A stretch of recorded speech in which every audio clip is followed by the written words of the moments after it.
حسبي الله ونعم الوكيل فنعم المولى ونعم النصير حسبي الله ونعم الوكيل فنعم المولى ونعم النصير حسبي الله ونعم الوكيل. Picking up some dust. 30 feet, 2.5 now. Big shadow. I have a dream that one day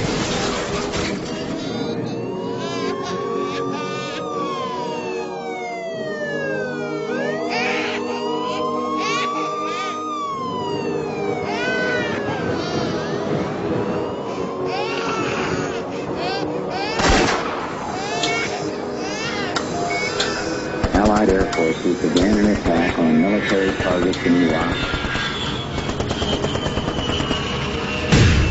The speaker also mentioned the capture of the former Iraq. 400,000 people were marching through central London to protest against both plans for a war on Iraq and to demand justice. إن الذين آمنوا وعملوا الصالحات لهم جنات تجري من تحتها الأنهار ذلك الفوز الكبير ذلك الفوز الكبير ذلك الفوز الكبير ذلك الفوز الكبير.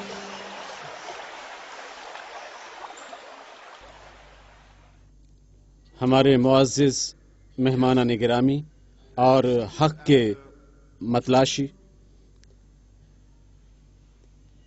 ہم دعا کرتے ہیں کہ آج شام ہم جو آپ کو پیش کر رہے ہیں، ہم آپ کو کچھ شواہد پیش کریں گے، آپ کو رہنمائی کی جانب لے جائیں گے، اور ہم کہتے ہیں ان پر رحمت ہو جو رہنمائی کی پیروی کرتے ہیں۔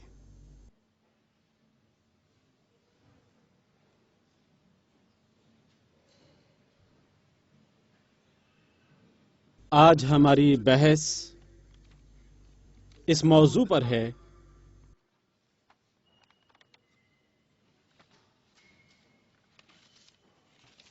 ہمارا آغاز اور ہمارا انجام، جس کا تعلق حقیقی کامیابی سے ہے زندگی میں۔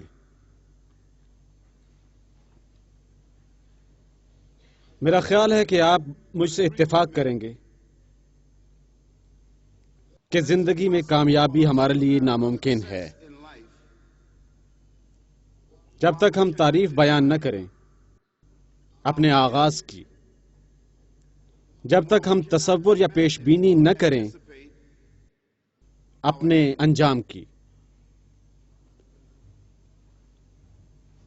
ہماری پیشکش میں گزشتہ شب ہم زیر بحث لائے یہی چیز زندگی میں حقیقی کامیابیاں، وجود کے حوالے سے سمجھ بوجھ اپنے آپ کو منسلک کرتے ہوئے خدا کے وجود کے ساتھ، اور تب اپنے آپ کو خوگر بنانا، تابعداری کرنا اس کے پیغام کی ہو سکتا ہے۔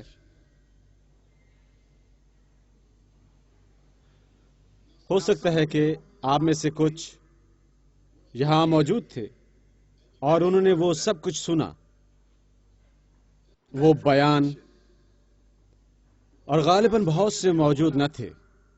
آپ استفادہ کر سکیں گے اس لیکچر کی دستاویز سے تاکہ آپ دونوں کو باہم منسلک کر سکیں۔ بے شک آپ میں بہت سے مسلمان، اور اس لیے آپ کے پاس پہلے ہی شواہد ہیں اللہ تعالیٰ کی وجود پذیری کے، آپ کے پاس ثبوت موجود ہیں، میرا مطلب ہے شواہد اس کے پیغام کے۔ بطور مسلمان آپ کو سمجھنا اور جاننا چاہیے ہمارا آغاز کیا ہے اور اٹل طور پر ہمارا انجام کیا ہے۔ لہذا مسلمانوں، میں آپ کو یاد دلاتا ہوں کہ بطور مسلمان یہ ہماری ذمہ داری ہے، پیغام کے حامل لوگ، پیغام اور الہامی کتاب کے ہمراہ، وہ لوگ جو نظام میں شامل اور اس کے ساتھ منسلک ہیں، یہ ہماری ذمہ داری ہے کہ ہم شیئر کریں، اس پیغام کے خزانے کو۔ یہ ہماری ذمہ داری ہے کہ مدعو کریں اس خزانے کی جانب۔ یہ ہماری ذمہ داری ہے کہ نصیحت کریں اور بیان کریں اس نظام کو۔ لیکن غیر مسلموں کے لیے جو اس شام یہاں موجود ہیں، خواہ ایک ہے یا 100، ہم امید کرتے ہیں آپ اپنے ذہن کھولیں گے اور اپنے دلوں کو کھولیں گے ایک لمحے کے لیے، اور اس بیان پر توجہ دیں گے جو ہم دیں گے۔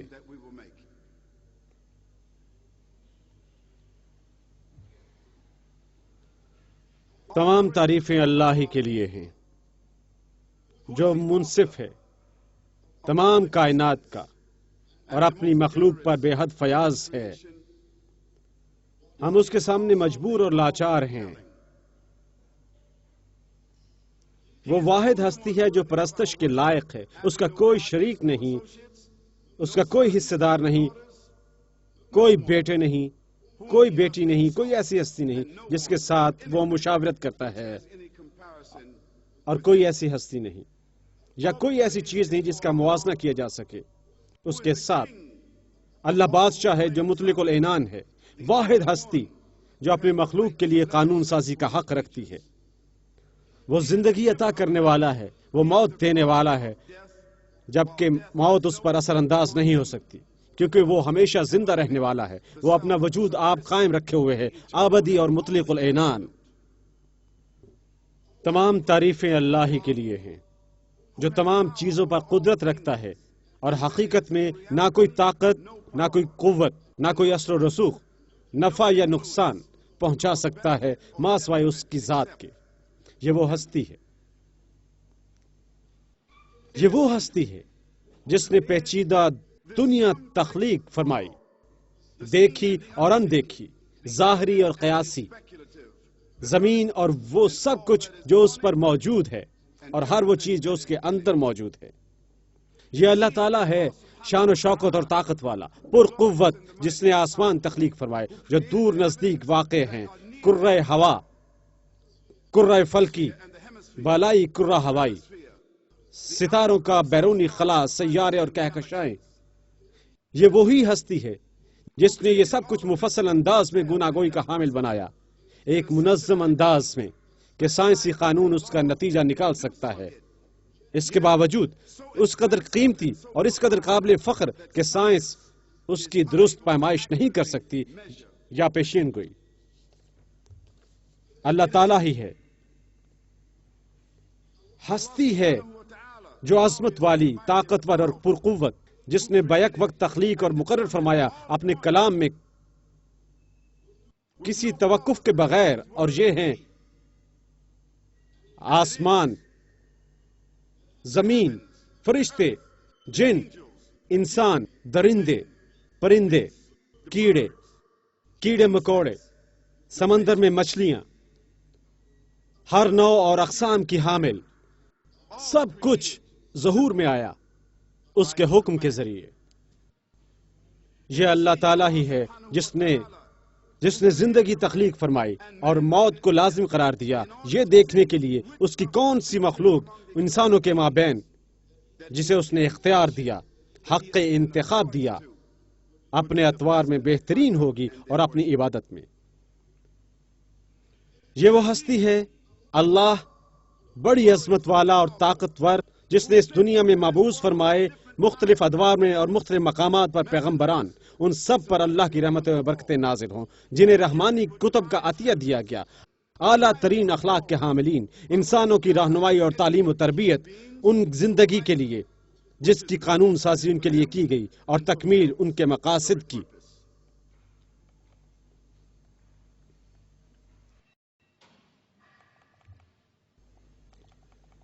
یہ وہ ہستی ہے جس نے اپنے پیغمبران اور رسول بھیجے جن کا مشترک پیغام تھا سختی کے ساتھ توحید پرستی، جس کا سادہ مطلب یہ ہے کہ کوئی پرستش کے لائق نہیں، کوئی اطاعت کے لائق نہیں سوائے اللہ کے، واحد ہستی، مطلق العنان، اور جس کا کوئی شریک نہیں ہے۔ یہ وہ ہے جو عالی شان ہے، پرقوت خالق، جس نے انسان کو عطا فرمائی ذہانت، ثقافت، تہذیب، عارضی اختیارات، خوشیاں اور ملکیت، تاہم اس نے سب کو تابع کیا جو اس میدان پر موجود ہیں جسے ہم زندگی کہتے ہیں، اور آخرکار موت، ایک حقیقت جو انسان کو عاجز بناتی ہے، دولت مند، آمادہ بغاوت، کافر، شک کرنے والا، ناشکرا، بدعنوان، جاہل، منحرف، کسی استثناء کے بغیر۔ یہ اس کی حقیقت ہے کہ ہمیں ضرورت ہے مصالحت کرنے کی، غلط سے غور و فکر کرنے کی، حق کے ساتھ باطل سے، درست کے ساتھ غلط سے، درست بصیرت، واضح فریب نظر سے زندگی کا۔ وہ خوش قسمت لوگ جو سمجھتے ہیں اس عارضی دنیا کی حقیقت کا صدمہ اور موت کی برق رفتاری جو کسی اعلان کے بغیر آن دبوچتی ہے، وعدہ اور یقین دہانی قبر کی اور قیامت، چھانٹی اور فیصلے کا نتیجہ اور تعین حتمی اور مستقل منزل کا جنت کے لیے یا جہنم کے گڑھے کے لیے۔ حق کے عزیز متلاشی حضرات اور عزیز دینی بہنوں اور بھائیوں، ہم اپنے دین کی بنیاد بنانا چاہتے ہیں مقدس الہامی کتب کو جو اللہ کے پیغمبر صلی اللہ علیہ وسلم پر نازل ہوئی، وہ مقدس الہامی کتاب جو دنیا کی واحد الہامی کتاب ہے، جو ہنوز جوں کی توں ہے، قرآن عظیم۔ قرآن کی 7ویں سورۃ الاعراف میں 59ویں آیت، سنو خالق کیا فرماتا ہے، یہ اس کا کلام ہے۔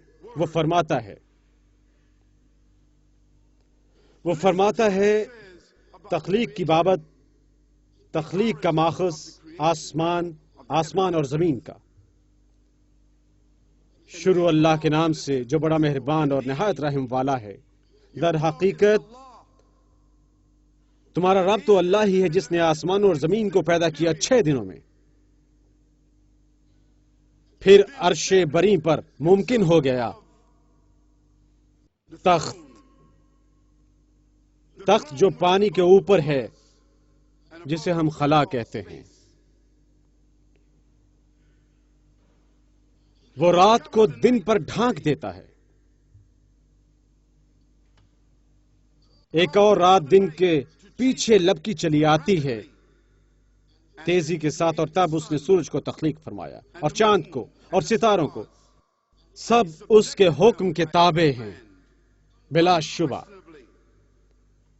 یہ اس کی تخلیق ہے اور وہ واحد خالق ہے، اور یہ اس کا حکم ہے اور اس حکم کے کوئی شریک نہیں۔ بڑا ہی بابرکت ہے اللہ، دنیا کا رب۔ اور 6 سورت میں آیات 1 تا 3 وہ کہتا ہے ساری تعریف اللہ ہی کے لیے ہے جس نے تخلیق کیا آسمانوں اور زمینوں کو اور تاریکیوں اور روشنیوں کو۔ پھر بھی جو کافر ہیں وہ دوسروں کو اپنے رب کا ہمسر ٹھہراتے ہیں جبکہ وہ کسی قدرت کے حامل نہیں ہیں۔ پھر اس نے زندگی کی میعاد مقرر فرمائی ان کی وجود پذیری کے لیے، پھر اس نے وقت متعین کر دیا جس میں وہ مر جائیں گے اور ختم ہو جائیں گے، اور یہ سب کچھ اس کے علم میں ہے۔ پھر بھی تم شک کرتے ہو۔ تب وہ فرماتا ہے قرآن میں ایک اور جگہ پر، اور برائے مہربانی توجہ فرمائیں کیونکہ یہ ضروری ہے۔ وہ قرآن میں ہم سے فرماتا ہے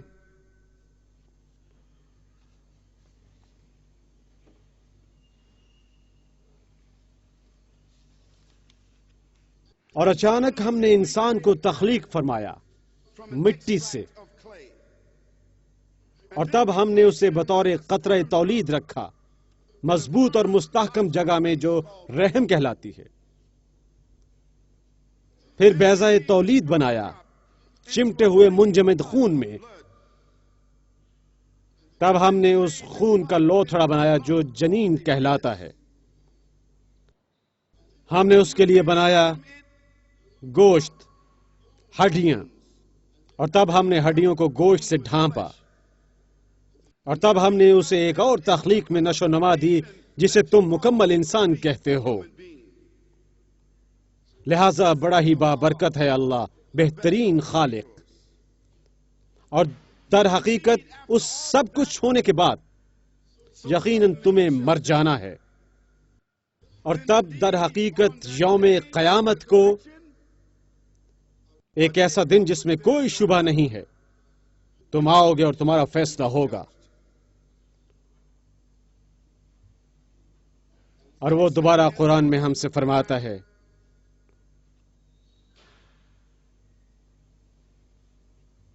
وہ موت سے زندگی پیدا کرتا ہے اور زندگی سے موت پیدا کرتا ہے، اور زندگی عطا کرتا ہے زمین کو اس کے مردہ ہونے کے بعد، اور تب تمہیں اس میں سے باہر نکالا جائے گا. اور اس کی نشانیاں کہ تمہیں مٹی سے تخلیق کیا گیا، زمین کی مٹی سے، اور تب اچانک تم انسان بن گئے گونا گوئی کے حامل، اور تم زمین پر پھیل گئے. اور اس کی نشانیاں کہ اس نے تمہیں تخلیق فرمایا اور تمہارے لیے تخلیق فرمائے جوڑے، تاکہ تم پا سکو اس میں سکون اور خاوند اور بیویاں. اور اس نے تمہارے درمیان رکھے، یعنی خاوندوں اور بیویوں کے ہمدردی، شفقت کے جذبات. یہ ان لوگوں کے لیے ہے جو سوچ و بچار کرتے ہیں. اور اس کی نشانیاں آسمان اور زمین کی تخلیق ہے، اور تمہاری زبان کی گونا گوئی، اور تمہارے رنگ. در حقیقت ان میں ان کے لیے نشانیاں ہیں جو صاحب علم ہیں.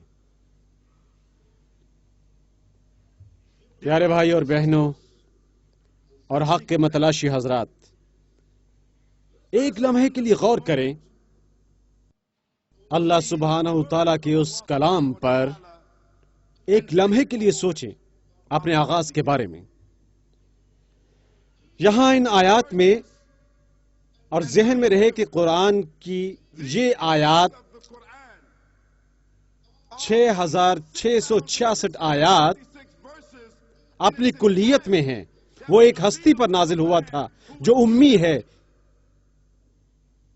صحرا میں ایک ہستی جس نے کبھی سمندری سفر نہ کیا، جو کبھی لیبارٹری نہ گئی، جس نے کبھی اسٹیتھوسکوپ نہ دیکھا، ایسی ہستی جس نے کبھی مائکروسکوپ میں نہ جھانکا، ایسی ہستی جس نے کبھی آسمانوں میں نہ جھانکا، جسے کوئی آئیڈیا نہ تھا، جو بذات خود نہ کر سکتی تھی یہ دعوے اس قدر واضح،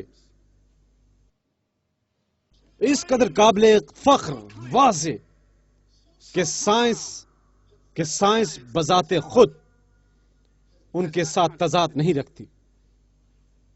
پہلی تخلیق کیا ہے؟ خالق کی اولین تخلیق. کیا اس نے آسمان اور زمین بنائے اپنے کلام سے؟ ہو جا. اب اگر بگ بینگ موجود تھا، وہ بگ بینگ تھا.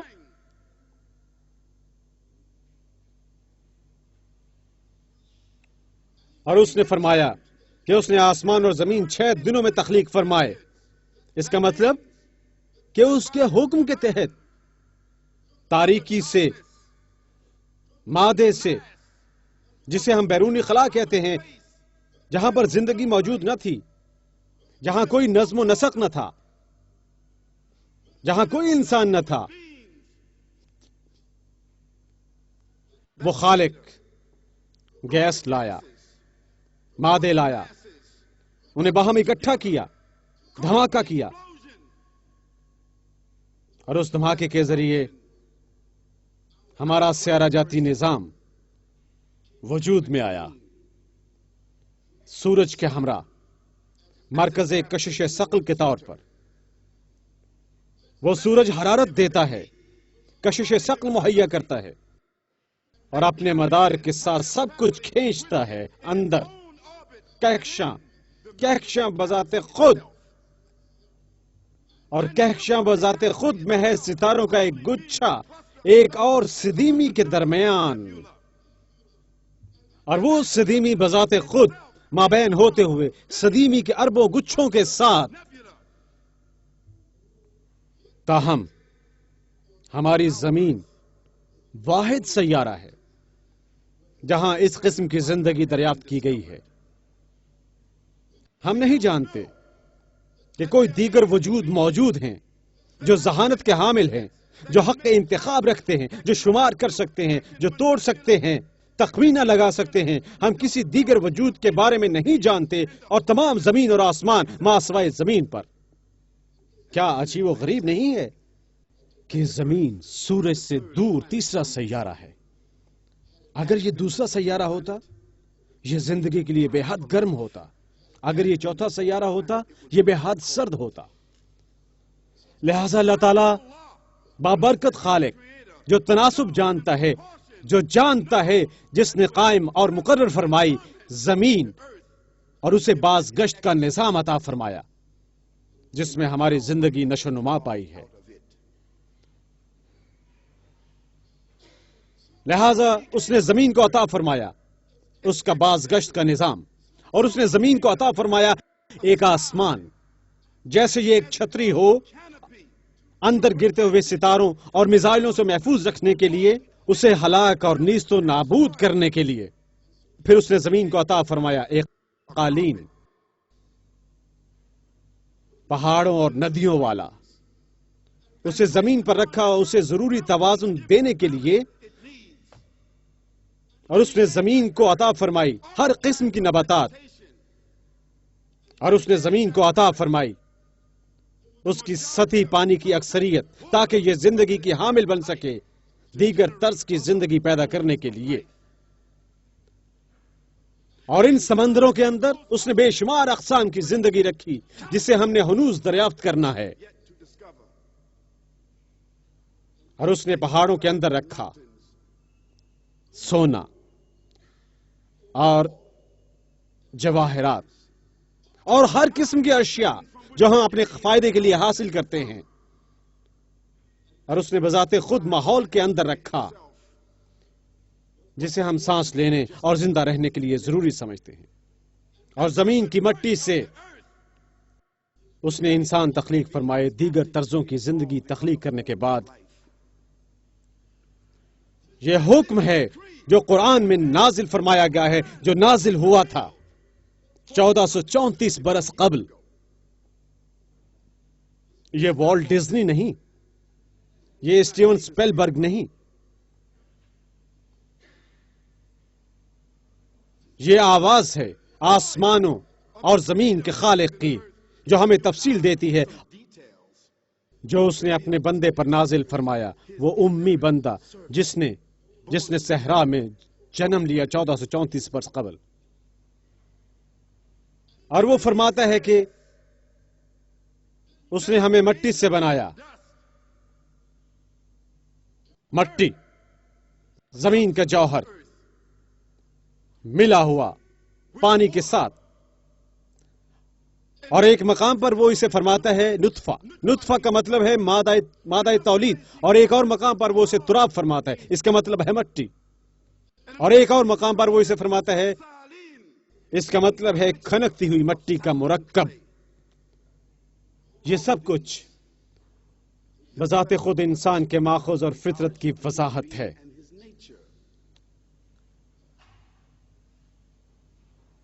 تب انہی آیات میں اس نے کیا فرمایا؟ وہ پہلے فرماتا ہے ہم نے تمہیں مادہ تولید سے تخلیق فرمایا، اور مادہ تولید کے بعد تمہیں خون کا لوتھڑا بنایا رحم مادر میں لاتے ہوئے۔ اب اس بارے میں غور کریں، جب یہ سائنسی نقطہ نظر سے دریافت ہوا تھا، علمی نقطہ نظر سے جب یہ دریافت ہوا تھا، کب یہ دریافت ہوا تھا؟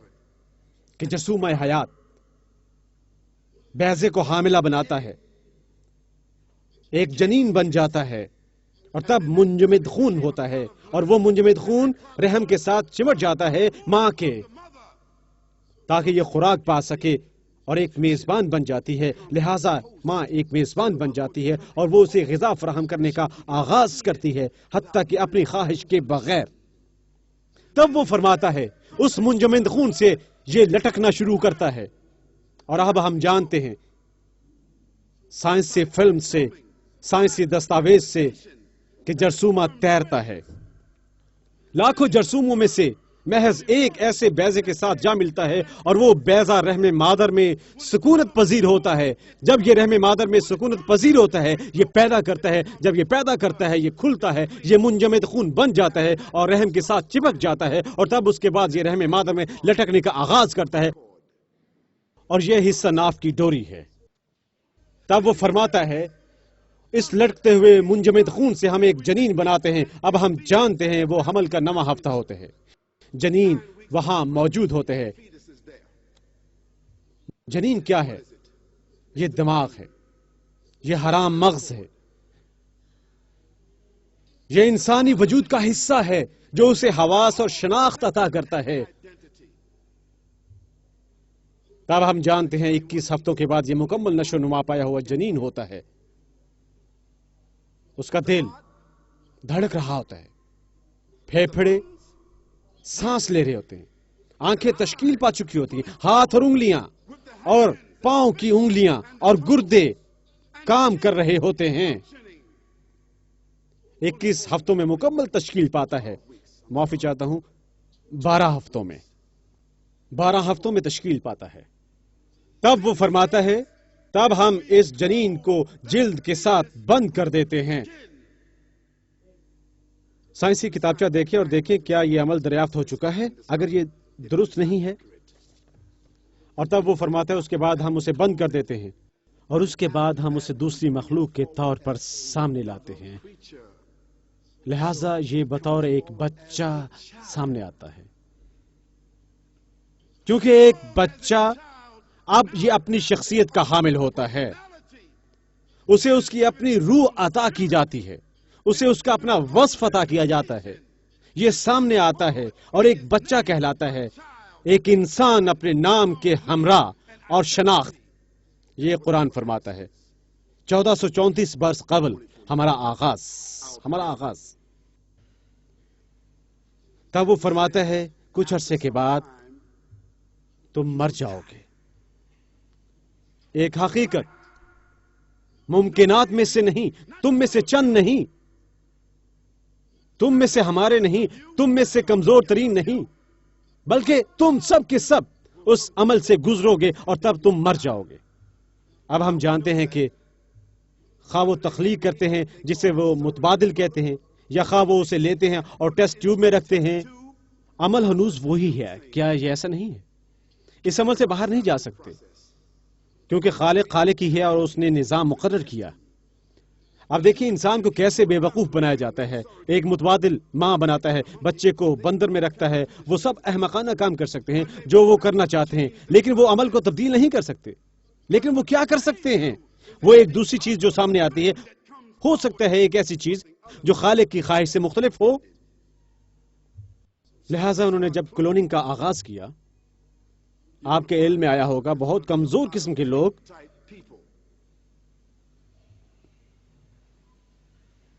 جن کی نفسیات، جن کا تولید کا ڈھانچہ، جن کی ذہنیت، جن کا جسمانی ڈھانچہ، جن کا غذائی توازن، جن کا ذہنی نظم و نسق کارگزاری کا حامل نہ تھا، کیونکہ کوئی وجہ نہیں انسان خالق کی مانند بنا سکے، کیونکہ انسان محکوم ہے. یہ ہمارا آغاز ہے. آپ کو کہنا ہے اللہ ہی کے لیے عظمت ہے اگر آپ اس کے بندے ہیں. 1434 برس قبل یہ حقائق جن کو سائنس نے نہیں جھٹلایا ہے.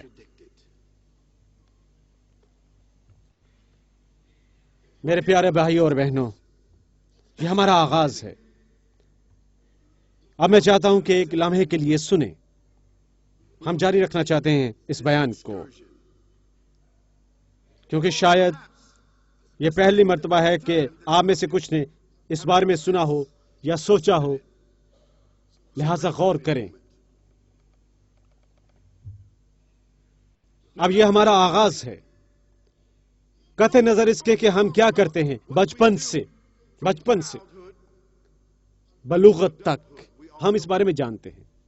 ہم زندگی کے ڈراموں کو جانتے ہیں، اور ڈرامہ تبدیل نہیں ہوتا، خواہ یہ افریقہ سے ہو یا چین سے، امریکہ سے یا آسٹریلیا سے، خواہ آپ مرد ہیں یا عورت، غریب یا امیر، سیاہ یا سفید، دراز قد یا کوتاہ قد. حالات، ڈرامہ، انسانی نشو و نما کا یہ تبدیل نہیں ہوتا. لہذا ہمیں دنیا کے آغاز سے شروع کرنا چاہیے، انسان کے آغاز سے، اور انجام تک جانا چاہیے. اب وہ انجام جس سے مزین کیا جا سکتا ہے اس لفظ کے ساتھ جس سے ہم سب پرہیز کرتے ہیں. آپ جانتے ہیں کہ جب کبھی لوگ لفظ موت استعمال کرتے ہیں، سرگوشی میں استعمال کرتے ہیں، کہتے ہیں وہ مر گیا. ہم ہمیشہ اسے دوسروں کے لیے استعمال کرتے ہیں، اور حتیٰ کہ جب ہم لوگوں کو جنگ میں مرتے ہوئے دیکھتے ہیں، ہلاک ہوتے ہوئے، تو ہم لطف اندوز ہوتے ہیں. ہم خود کو ایکٹر تصور کرنا چاہتے ہیں. وہ حقیقت میں ہلاک ہوئے ہوں گے، وہ محض اداکار ہیں. لہذا موت کا منظر ہمارے سامنے نہیں آتا،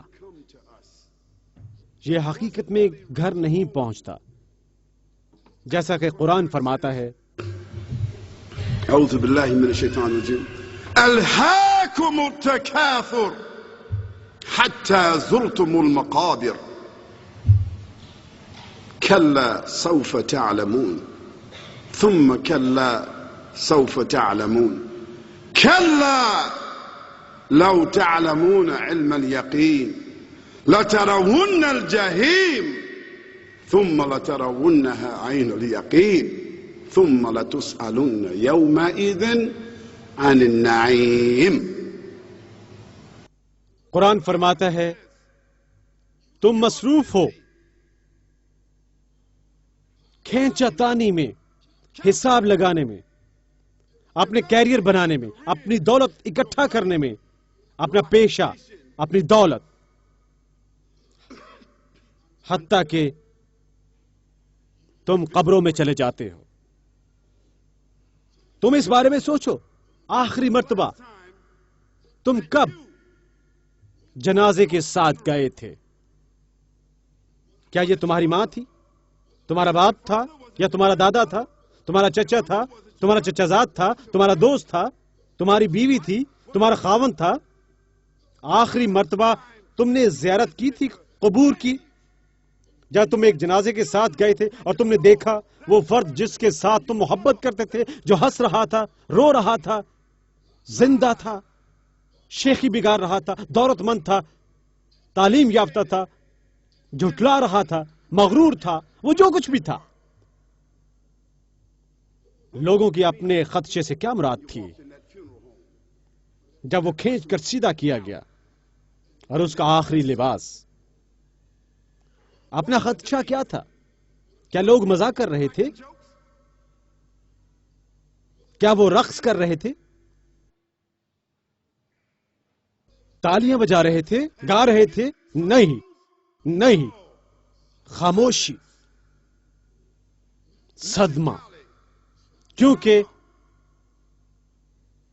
ہر فرد جو اس کمرے میں گیا، اس شخص کو کھینچ کر سیدھا کیا گیا. پہلی بات جس کے بارے میں انہوں نے سوچا وہ اس شخص کے بارے میں نہ تھی. پہلی بات جو انہوں نے سوچی وہ یہ تھی کہ ایک دن یہ میں بھی ہو سکتا ہوں. لہذا اللہ نے فرمایا ہم سب، تم سب مصروف ہو اپنے منہ چلانے میں، کاروبار کرنے میں، دولت بڑھانے میں، مکانات خریدنے میں، گاڑیاں، کاروبار، جو کچھ بھی تم کر رہے ہو. جب تمہیں خدا کے بارے میں بتایا جاتا ہے، دین، زندگی، اخلاقیات، تم کہتے ہو اس کے لیے وقت موجود نہیں ہے، ہمارے پاس اس کے لیے وقت نہیں ہے. میں وہ سننا بھی نہیں چاہتا. میں خدا پر ایمان رکھتا ہوں، حقیقت میں نہیں جانتا. اگر میں مر جاتا ہوں ہو سکتا ہے میں دوبارہ واپس آ جاؤں. سور پھونکنے کی آواز کے سبب انسان کو غش آ جائے گا، جیسے شراب پی ہو حالانکہ انہوں نے نہیں پی ہوگی. اس وقت صدمہ ہوگا، پریشانی، حمل ساقط ہو جائیں گے اور قبریں کھل جائیں گی. اور وہ تمام جو قبروں میں مدفون ہیں اس دن سے جب سے زمین تخلیق کی گئی تھی، پہلے انسان تا آخری انسان، قبریں کھل جائیں گی اور انسان قبروں سے باہر نکل آئیں گے جیسا کہ وہ کھمبیاں ہوں. پیغمبر نے فرمایا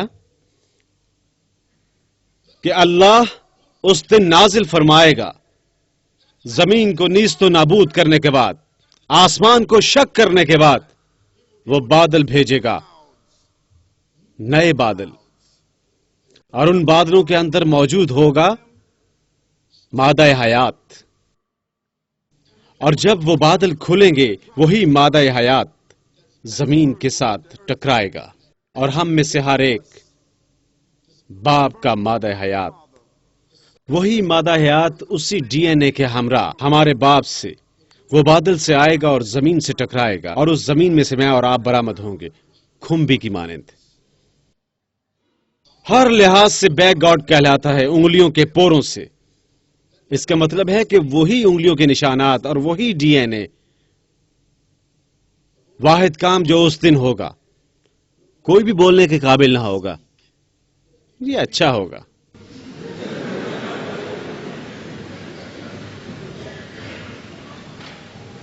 کوئی نہیں چیخے گا، کوئی شکایت نہیں کرے گا، کوئی جھوٹ نہیں بولے گا، نہ فضول بولے گا، کوئی دوسرے پر الزام نہیں لگائے گا کیونکہ کوئی بول نہیں سکے گا.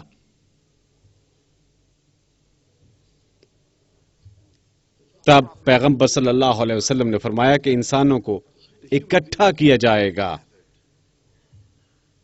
بڑے سفید میدان میں، جس میں جمع ہوں گے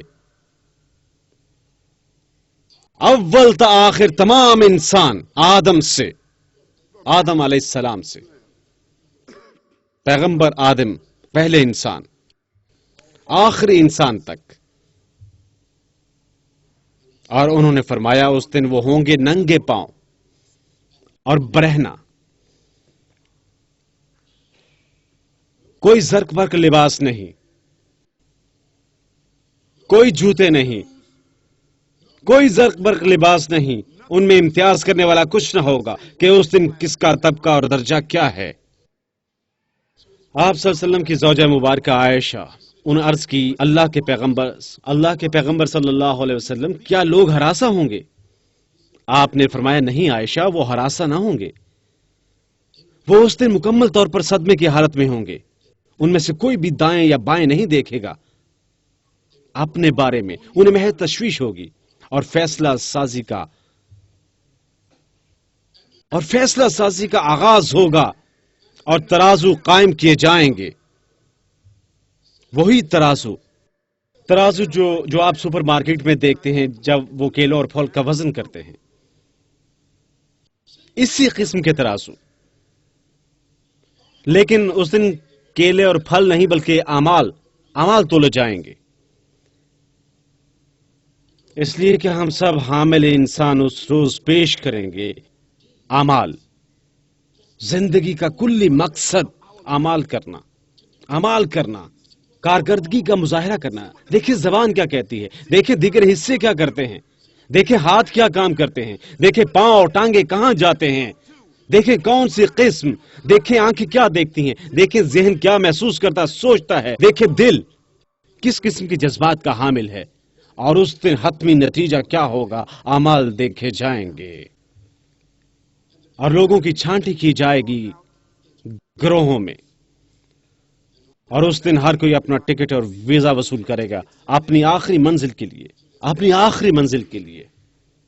آپ جانتے ہیں ٹکٹ اور ویزا کیا ہے؟ ٹکٹ آپ کو کہیں لے جاتا ہے اور ویزا اجازت نامہ ہے۔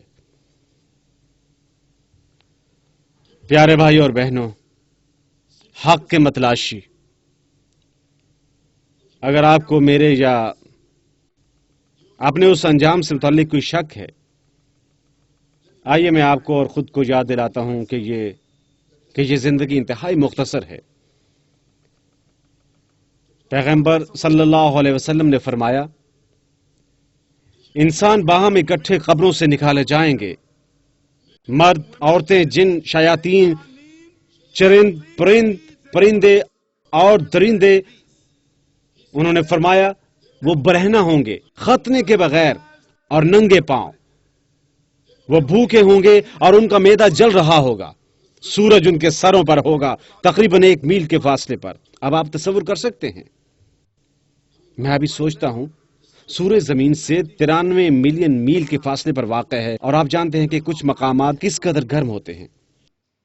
کیا آپ تصور کر سکتے ہیں کہ زمین سورج سے 1 میل پر ہوگی؟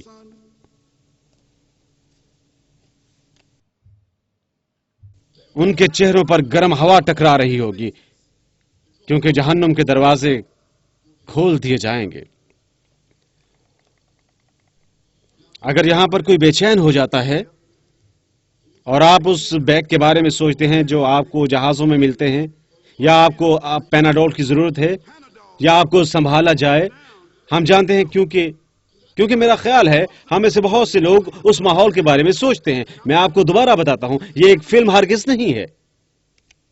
میں یہاں پر آسکر کے حصول کی کوشش نہیں کر رہا، یہ الہامی کتاب ہے۔ موقع ہے آپ غور کریں۔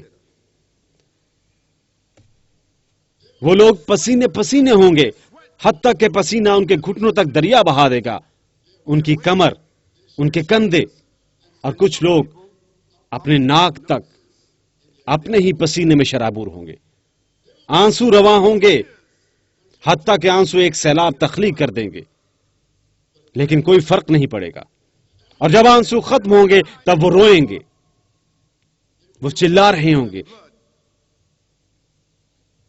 چیخ و پکار کر رہے ہوں گے، آوازیں نکالتے ہوئے جب جانور ذبح ہوتے ہیں۔ لیکن اللہ کی جانب توجہ نہیں فرمائے گا، کیونکہ یہ وہ دن ہے جس کی خبر دی گئی تھی۔ وہ پوچھیں گے، جہنم کی آگ ان کے گوشت کو جلا رہی ہوگی اور گلے سڑے گوشت کی مانند بو آ رہی ہوگی، اور دیکھیں گے کہ آدم علیہ السلام وہاں موجود ہیں، اور لوگ ان پیغمبران سے سوال کر رہے ہوں گے، میں آپ کے بارے میں جانتا ہوں، کیا آپ میری مدد کر سکتے ہیں؟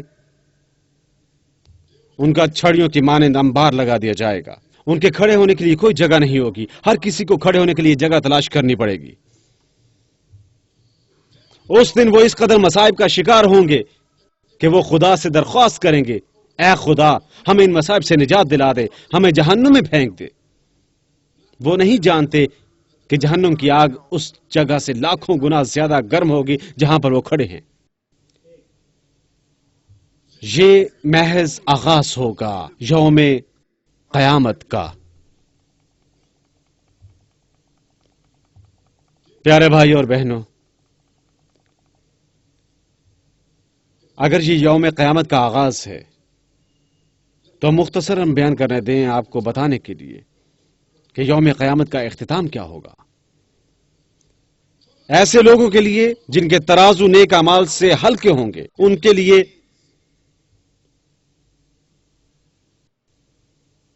کے لیے جہنم کی آگ ہوگی، ایک ایسی سزا جس کا تصور آپ نہیں کر سکتے۔ ممکن ہے آپ کہیں یہ تو خواب محسوس ہوتا ہے، میں اس پر یقین نہیں کرتا۔ ٹھیک ہے، آپ یقین نہیں کرتے کہ آپ کو مرنا ہے، آپ اس کا تصور بھی نہیں کرتے، آپ قبر کا تصور نہیں کر سکتے، آپ اس سے قبل کا تصور نہیں کر سکتے کہ یہ تمام ماحول حقیقت تھی، کہ یہاں کچھ حاصل کریں کچھ یہاں پر، اور تمام حقائق کہ یہاں سب چھوڑ جائیں، کیونکہ آپ نے یہ دنیا چھوڑ جانی ہے۔ یوم قیامت کا یہ مسئلہ الہامی کتاب کا معاملہ ہے۔ خدا کے لیے ہر پیغمبر نے لوگوں کو بتایا اس ماحول کے بارے میں اور میں جو سب کچھ آپ کے لیے کر رہا ہوں بھائی اور بہنوں، وہ اس ماحول کے بارے میں آپ کو یاد دلانا ہے۔ ہم سب نے مرنا ہے، ہم سب نے قبروں میں جانا ہے، ہم سب کا حساب ہوگا، اور ہم سب کو کسی نہ کسی منزل کی طرف جانا ہے۔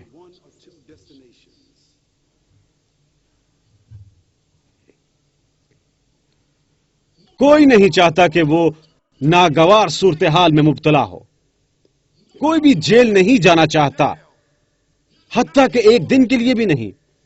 یقیناً کوئی بھی عمر بھر کے لیے جیل جانا پسند نہیں کرتا۔ اگر آپ عمر بھر کے لیے جیل چلے جاتے ہیں، مثلا 20 برس 30 برس 40 ایئر کنڈیشن جیل میں، وہ دیکھتے ہیں کیبل ٹی وی، دن بھر میں 3 مرتبہ کھانا، ٹیکس ادا کرنے والوں کے ڈالروں سے باسکٹ بال کھیلتے ہوئے یا رگبی، وہ جیل میں جو کچھ بھی کر رہے ہیں۔ جہنم کی جیل کیا ہے؟ وہاں کوئی ٹی وی موجود نہ ہوگا، وہاں 3 عدد کھانے نہیں ہوں گے، وہاں ایئر کنڈیشن نہ ہوگا، وہاں آپ کا قادر مطلق کو مسرت کرنے کے اعمال کی تلافی ہوگی۔ اب میں وہ شخص نہیں جو کہہ رہا ہے کہ اگر آپ خدا پر ایمان نہیں رکھتے، میں وہ شخص نہیں جو کہہ رہا ہے کہ اگر آپ مسلمان نہیں ہیں، میں وہ شخص نہیں جو کہہ رہا ہے کہ اگر آپ یہودی یا عیسائی ہیں یا بدھ مت یا ہندو یا جو کوئی بھی ہیں، میں وہ نہیں جو کہتا ہے کہ کون جہنم میں جا رہا ہے اور کون نہیں، کہ میرے پاس اپنی ضمانت موجود نہیں۔ لیکن میں آپ سے محض یہ کہتا ہوں، یقیناً آپ جواب دہ ہیں۔ جو کچھ آپ نے اس زمین پر کیا تھا، وہ عطیہ جس سے آپ کو نوازا گیا تھا۔ مت پکڑے جائیں حیرانی کے عالم میں اور ایسی صورتحال میں مبتلا نہ ہوں کہ آپ کو خبردار کیا گیا تھا، آپ کو بتایا گیا تھا کہ اس دن آپ جھٹلاتے ہیں، آپ جھوٹ بولتے ہیں اور آپ کہتے ہیں آپ نہیں جانتے تھے۔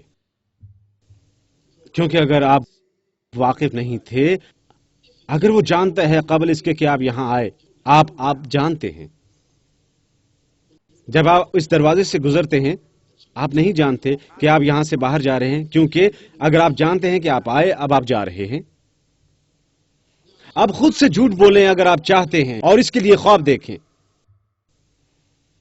اور یہ ذہن میں رکھیں، آپ میں سے ہر ایک لاتعداد دنوں کا حامل ہے، مہینوں یا برسوں قبل اس کے کہ موت کی حقیقت آپ پر نازل ہوگی۔ ہم میں سے کچھ لوگ اس وقت یہاں بیٹھے ہیں، ممکن ہے 1 ماہ بعد یہاں موجود نہ ہوں۔ اب اس 1 برس بعد ہم یہاں موجود نہ ہوں گے۔ یقیناً ہم میں سے بہت سے لوگ اب سے 10 برس کے بعد یہاں موجود نہ ہوں گے۔ یہ پیشکش آپ کو ذہن نشین کروانے کے لیے ہے کہ زندگی میں حقیقی کامیابی سمجھ بوجھ کی مرہون منت ہے، اور بذات خود زندگی کی تشخیص سر انجام دینا ہے۔ مناسب تشخیص سر انجام دیں۔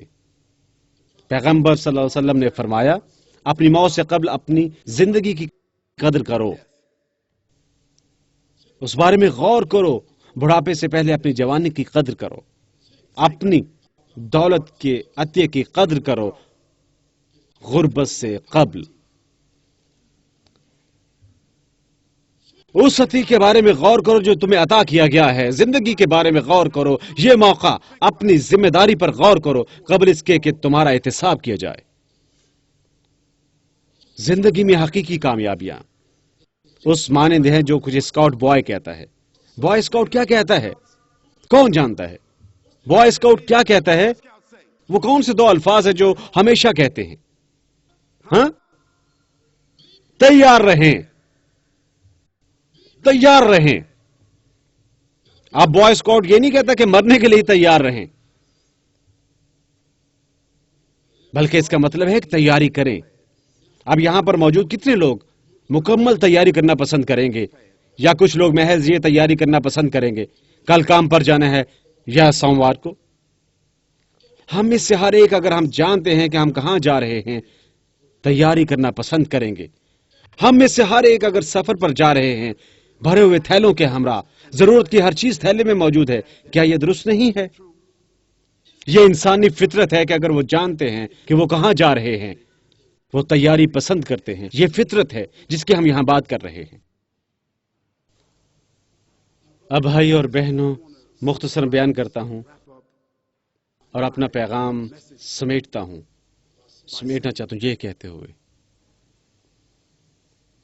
زندگی میں کامیابی کا حصہ درست فیصلہ کرنا ہے، اور درست فیصلے کرنے میں کیا معاون ہوتا ہے؟ درست معلومات حاصل کرنا۔ ہم آپ کو درست معلومات مہیا کر رہے ہیں آسمانوں اور زمین کے رب کی جانب سے، مقدس الہامی کتاب سے، واحد الہامی کتاب جو جوں کی توں ہے۔ آپ کو اور مجھے معلومات فراہم کر رہی ہے جو ہمیں تیاری کی اجازت فراہم کرے گی، اور تیاری سے ہی ہم اپنی زندگیوں کی اصلاح کر سکتے ہیں۔ ہم اپنی زندگی کے امور کی ترتیب سر نو انجام دے سکتے ہیں۔ اب ہم کاموں کی اصلاح کر سکتے ہیں اپنے خالق کے ساتھ، اپنے خدا کے ساتھ۔ ہم وہ قرض ادا کر سکتے ہیں جن کے ہم مقروض ہیں، ہم تلافی کر سکتے ہیں جس کے ہم مقروض ہیں، ہم کسی قدر عبادت کا آغاز کر سکتے ہیں۔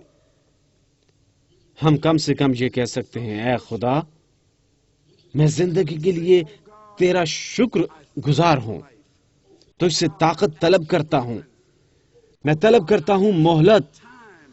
اے اللہ، میں تیری رحمت کا طلبگار ہوں۔ اے خدا، میں تجھ سے مغفرت طلب کرتا ہوں۔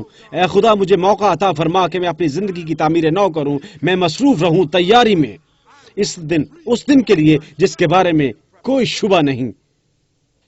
یہاں کوئی ایسا فرد موجود نہیں، جو گریجویشن کرنے کی توقع کے بغیر کالج یا کسی بھی قسم کی ڈگری یا سرٹیفکیٹ کے حصول کے لیے ایسا نہیں۔ یہاں کوئی ایسا فرد موجود نہیں ہے جو نوکری کرتا ہے تنخواہ ملنے کی توقع کے بغیر۔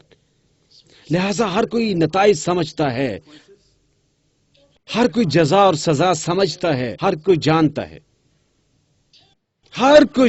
ہے۔ یہاں ہم بات کر رہے ہیں خود کی تیاری کے بارے میں، جزا یا سزا کے لیے، اپنے آپ کی تلافی کرنے کے لیے۔ اب میں ایک سوال کرنا چاہتا ہوں، ایک سادہ سوال، اس میں کوئی چالاکی نہیں۔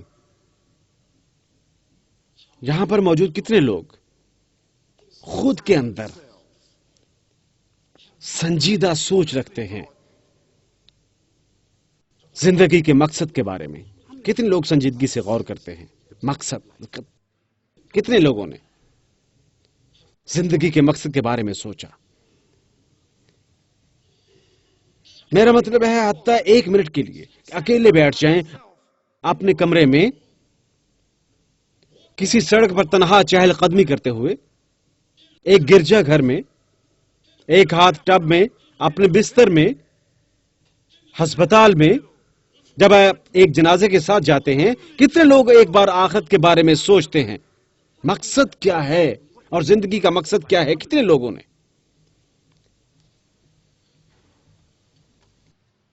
اور خواہ آپ جواب تلاش کرتے ہیں یا نہیں، میں آپ سے ایک اور سوال کر رہا ہوں، کتنے لوگ خود سے دریافت کرتے ہیں یا خود سے کہتے ہیں، میں حقیقت میں زندگی کا مقصد جانتا ہوں اور اس مقصد کے حصول کا کامیاب راستہ موجود ہے، میں لازماً اسی راستے پر چلوں گا؟ کتنے لوگ یہ خود سے کہتے ہیں؟ کہ اگر میں حقیقت میں زندگی کا مقصد جانتا، اگر مجھے اس کے بارے میں قائل کیا جاتا جو مجھے کامیاب بنا سکتا ہے، تو اس مقصد کے حصول کے لیے یقیناً میں اس کی پیروی کرتا۔ کتنے لوگ یہ سب کچھ خود سے کہہ چکے ہیں؟ بہت زیادہ لوگ۔ تب میں آپ سے آخری سوال کر رہا ہوں،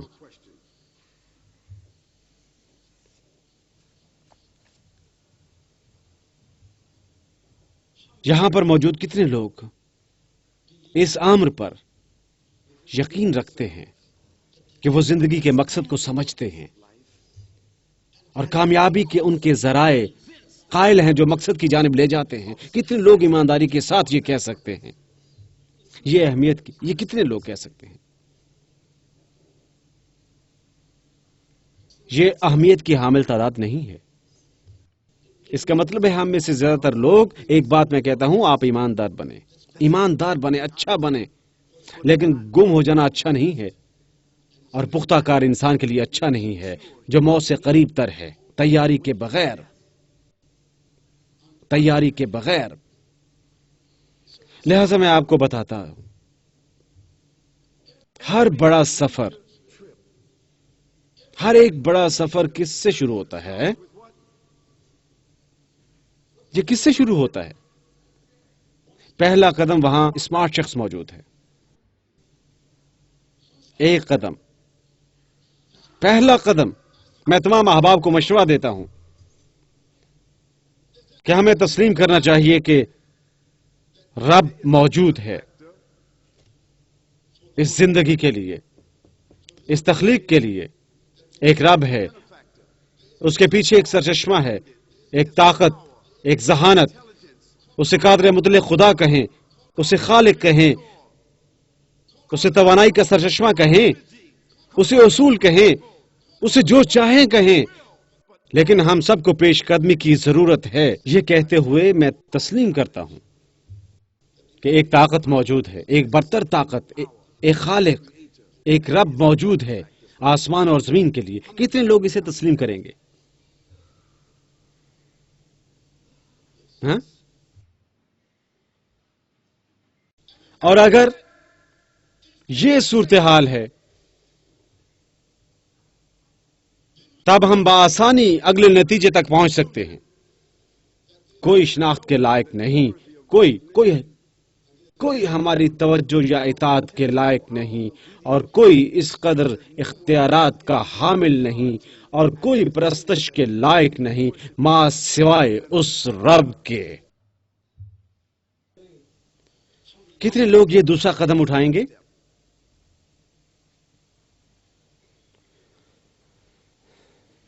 ہم 2 قدم دور ہیں، ایک نتیجے پر پہنچنے کے حوالے سے جو سمجھنے میں معاون ثابت ہوگا، ہمارا آغاز اور ہمارا انجام، اور کچھ قدم جن کے تحت ہم پیش قدمی کر سکتے ہیں اور زندگی میں کامیاب کی جانب۔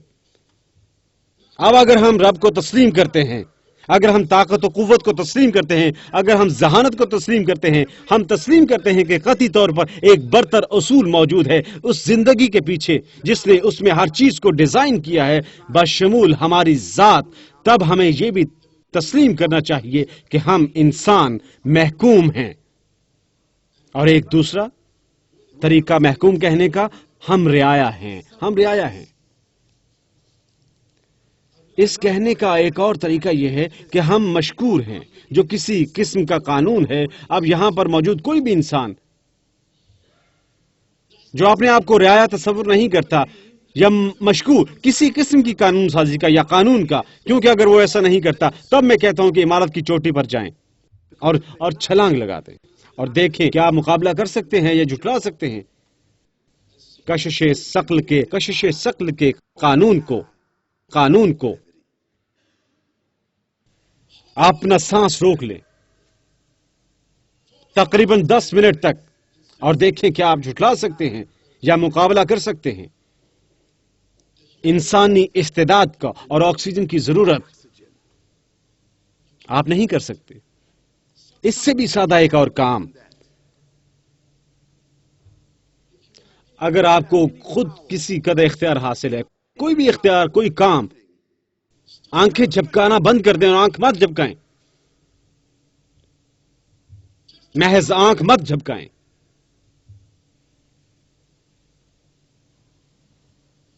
یا سوچیں مت، سوچنے کا عمل موقوف کر دیں، دل کی دھڑکن کو روک دیں، گردوں کو کام سے روک دیں، پھیپھڑوں کو روک دیں، پردہ شکم میں نیچے اور اوپر جانے سے ہر کام کو روک دیں۔ آپ نہیں کر سکتے، آپ نہیں کر سکتے۔ اس کا مطلب ہے ہم سب محکوم ہیں اور ایک ہی راہ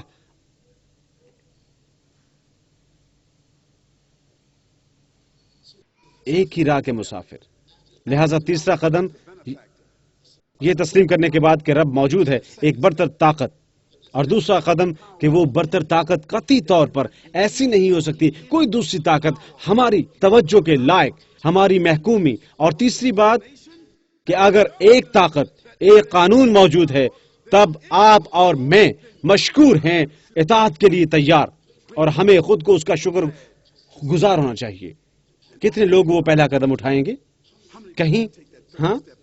کہیں ہاں ہمیں اٹھانا چاہیے اچھے شہریوں کی مانند. وہ 3 بیانات، ایک ہی بیان جسے ہم بطور مسلمان کہتے ہیں جب ہم کہتے ہیں لا الہ الا اللہ، یہ وہ کچھ ہے جو آپ نے کہا. اب ہم عربی زبان میں کہتے ہیں ایک انتہائی مختصر بیان، اور ان تینوں اقدام کا مطلب یہی ہے: لا، کوئی موجود نہیں سوائے الہ، کوئی دوسرا خدا نہیں، کوئی دوسری برتر طاقت نہیں، کوئی رب نہیں، الا اللہ، ما سوائے اللہ جو ایک ہے، جو تمام اختیارات کا حامل ہے. اور ہم انسان اس طاقت کے پابند ہیں، سر تسلیم خم کرتے ہیں اور عبادت کرتے ہیں اور اطاعت کرتے ہیں اور مسلمان کہتے ہیں لا الہ الا اللہ. ایک سادہ بیان. حتیٰ کہ جب بچہ جنم لیتا ہے، جب ماں بچے کو سلانے کی کوشش کر رہی ہوتی ہے اور وہ اسے کیا کہہ رہی ہوتی ہے؟ تقریباً اسی قسم کی آواز ہوتی ہے. لوگ جب گرجا گھر میں خوش ہوتے ہیں وہ کیا کہتے ہیں؟ Hallelujah, hallelujah. تقریباً اسی قسم کی آواز.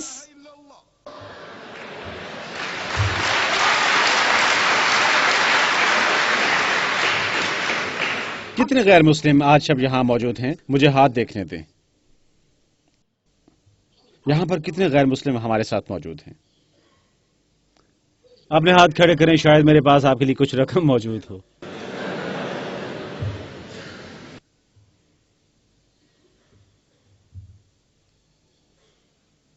غیر مسلم،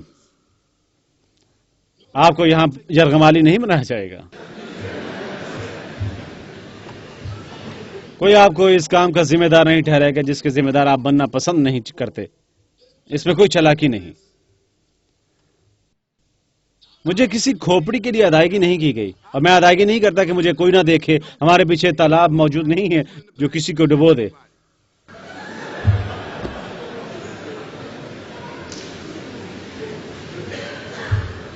ہم مسلمان، ہم کہتے ہیں لا الہ الا اللہ، کیونکہ یہ ایک مختصر فارمولہ ہے جس کا بنیادی مطلب ہے وہ 3 اقدام جو معاون ہیں اس راستے پر جو کامیاب زندگی کی جانب جاتا ہے. کیونکہ اس بیان سے ہم اپنے آپ کو دیکھ رہے ہیں، ہم دنیا دیکھ رہے ہیں، اور ہم خالق کو دیکھ رہے ہیں، اور ہم یہ بھی دیکھ رہے ہیں کہ ہم محکوم ہیں. یہ بے حد استدلالی اقدام ہے. غیر مسلمانوں، میرے ساتھ کہو، کوئی پہچان کے لائق نہیں ماں سوائے رب جس نے ہمیں زندگی عطا کی ہے. یہ کہیں، اس رب کے علاوہ کوئی پہچان کے لائق نہیں جس نے ہمیں زندگی دی. یہ کہیں.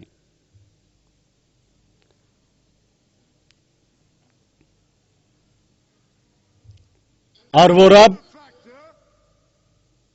یقیناً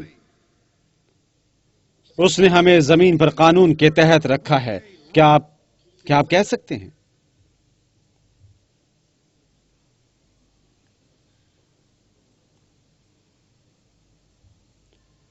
اور میں بطور انسان میں تسلیم کرتا ہوں اور قانون کے تابع ہوں اور اس قانون کی اطاعت کرتا ہوں.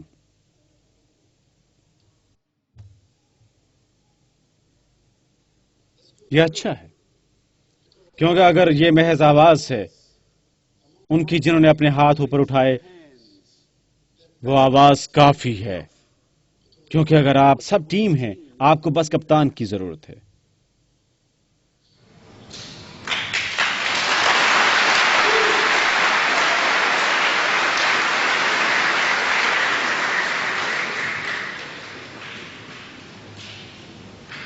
اب بہت سے لوگ تصور کرتے ہیں کہ ایک اسلامی لیکچر کا مطلب لوگوں کا مذہب تبدیل کرنا ہے. ہم یہاں پر مذہب تبدیل نہیں کر رہے، کسی کو تبدیل نہیں کیا. ہمارا مقصد یہ نہیں، ہم تبدیل نہیں کرتے، ہم جیوو وٹنسز نہیں ہیں. ہم لوگوں کو یہاں یا وہ وٹنس نہیں بناتے اور اس روح کو بچاتے ہیں. ہم پینٹی کوسٹل نہیں ہیں. ہم دنیا کو بچانے کی کوشش کر رہے ہیں اور اس سے بچاتے ہیں. اور ہم کسی کو نیا جنم نہیں دے رہے، ہم ایسا کرنے کی کوشش نہیں کر رہے. ہمارا کام پیغام پہنچانا ہے. ہو سکتا ہے وہ پیغام اثر کر جائے.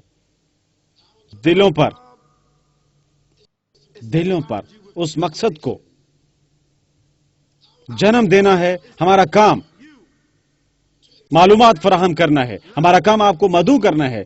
لا الہ الا اللہ کے خالق کے سوا کوئی عبادت کے لائق نہیں. ہمارا کام آپ کو مدعو کرنا ہے کہ ایک انسانی مثال موجود ہے پیغمبر صلی اللہ علیہ وسلم میں، وہ ہستی جنہوں نے خدا سے یہ وحی موصول کی. ہاں، انسانی مثال موجود ہے. اور میں آپ سے کہتا ہوں، آپ سب ذہین ہیں، پڑھے لکھے لوگ کمپیوٹر کے دور میں آپ استعداد کے مالک ہیں اور آپ اہلیت کے حامل ہیں. کل کمپیوٹر پر جائیں اور نام محمد داخل کریں، MUHAMMAD، محمد، پہلے والا محمد علی باکسر نہیں، محمد. اسے داخل کریں اور دیکھیں پہلا والا کون تھا. دیکھیں وہ تھے. ان کی زندگی کا مطالعہ کریں، ان کی میراث کا مطالعہ کریں. اور تب اس کے بعد میں آپ کو چیلنج کرتا ہوں، کہیں بھی تلاش کریں تاریخ میں ایک انسان جس کی زندگی کا رویہ اور میراث محمد کے ساتھ موازنہ کرتی ہو، محمد صلی اللہ علیہ وسلم.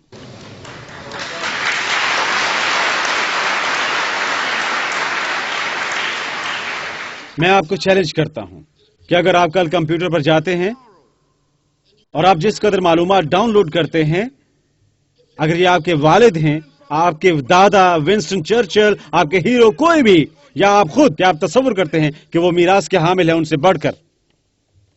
ہمارے ساتھ اس نمبر پر رابطہ کریں جو بیگ پر موجود ہے، جو آپ حاصل کریں گے، اور میں آپ سے وعدہ کرتا ہوں کہ آپ 5000 پاؤنڈ کما سکیں گے. آپ تلاش نہیں کر پائیں گے. ایک بھی کال کریں، کیونکہ عظیم ترین، قابل فخر ترین سوانح نگار اس دور کے باہم اکٹھے ہوئے یہی کام کرنے کے لیے جو میں آپ کو کرنے کے لیے کہہ رہا ہوں. اور انہوں نے نشاندہی کی جنہیں وہ تصور کرتے تھے تاریخ میں 100 قابل فخر ترین انسان، 100 قابل فخر ترین انسان، اور ان میں سے تاریخ میں سے جنہوں نے جانچ کا 2 ٹوک اصول بنایا. اب یہ ہیں قابل فخر ترین. ہم عصر دنیا میں تاریخ دان اور سوانح نگار، اور ان 100 انسانوں میں سے انہوں نے جو شخصیات کشید کی جن میں عیسیٰ علیہ السلام اور ان کی والدہ بھی شامل تھیں. آپ کس نام کا تصور کرتے ہیں جو انہوں نے منتخب کیا؟ مجھے کوئی ضرورت نہیں، میں نہیں جانتا، آپ اندازہ لگائیں. میں آپ کو حقیقت بتاتا ہوں. وہ نام ہے محمد صلی اللہ علیہ وسلم. اور سرکردہ شخص ان لوگوں میں سے جس نے تحقیق سر انجام دی، مائیکل جے ہارٹ تھا، جو ان میں سے ایک تھا، ہم اثر سوانح نگاروں میں سے ایک اس دور کے، اور انہوں نے اسے ٹائم میگزین میں پیش کیا. اور جو کچھ مائیکل جے ہارٹ نے کہا، کیا آپ تصور کر سکتے ہیں؟ اس نے کہا کہ جانچ کے اصول پر بنیاد کرتے ہوئے، جانچ کا 2 ٹوک اصول جو ہم نے طے کیا تھا ذاتی طور پر. میں خود عیسائی، میں یسوع علیہ السلام کو ترجیح دینا چاہتا تھا کیونکہ میں عیسائی ہوں. اس نے یہ کچھ کہا، لیکن وہ کہتا ہے کہ انصاف اور مقصد کا تقاضا پورا کرتے ہوئے کئی درجات ایسے تھے جن پر یسوع علیہ السلام پورا نہیں اترتے ہماری جانچ کے اصول میں. اول، وہ ایک باپ نہ تھے. دوم، وہ خاوند نہ تھے. سوم، وہ ایک سیاستدان نہ تھے. چہارم، وہ میراث کے حامل نہ تھے جو ان کے بعد ایک عالمی حکومت بنتی، لیکن محمد صلی اللہ علیہ وسلم وہ ایک باپ تھے، وہ ایک خاوند تھے، وہ ایک سیاستدان تھے. انہوں نے میراث میں ایک حکومت چھوڑی، اور آخری بات یہ ہے کہ انہوں نے تمام دنیا کے لیے الہامی کتاب چھوڑی. یہ جانچ کے 5 اصول ان کے زیر نظر تھے پیغمبر محمد صلی اللہ علیہ وسلم کے متعلق.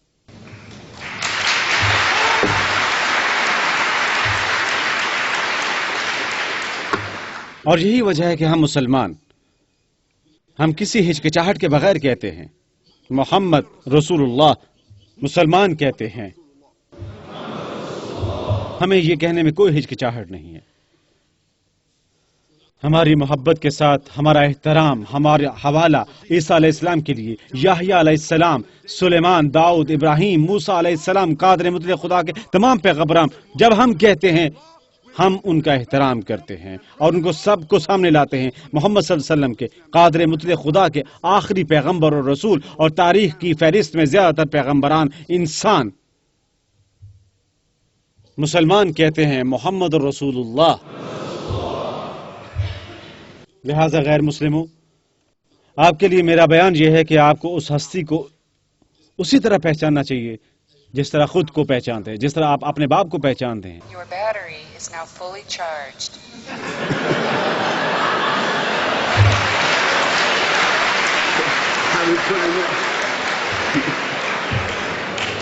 میں نے اس کی منصوبہ بندی نہیں کی تھی.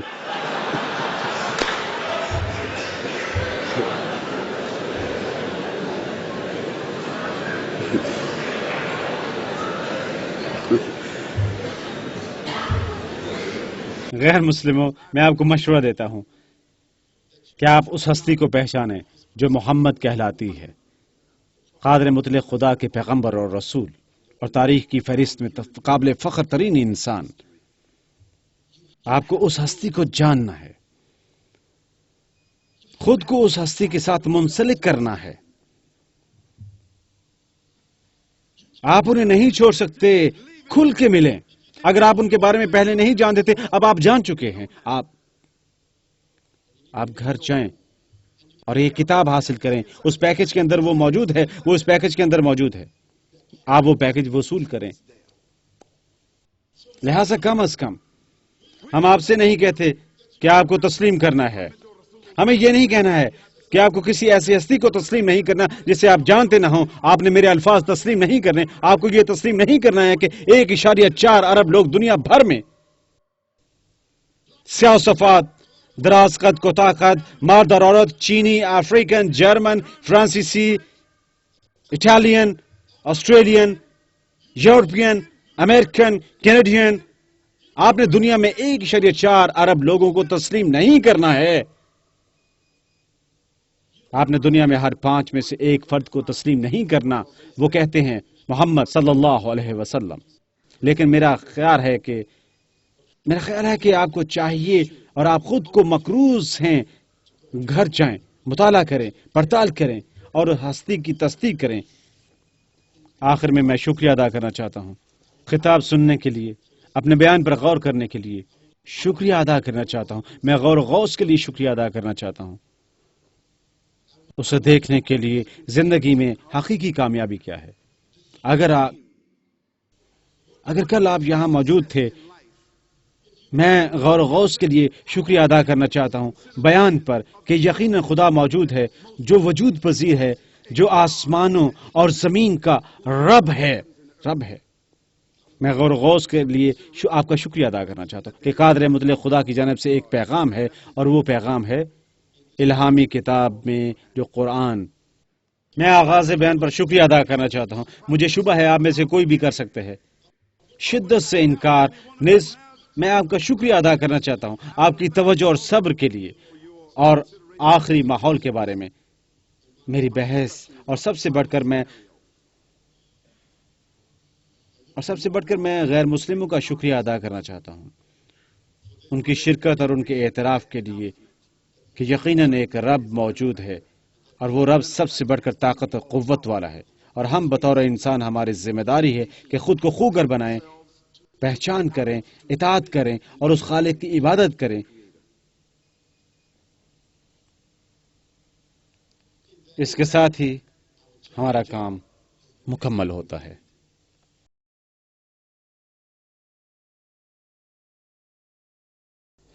پہلا سوال ہے، میں ایک غیر مسلم ہوں، میں اسلام قبول کرنا پسند کروں گا اسی جگہ اسی وقت۔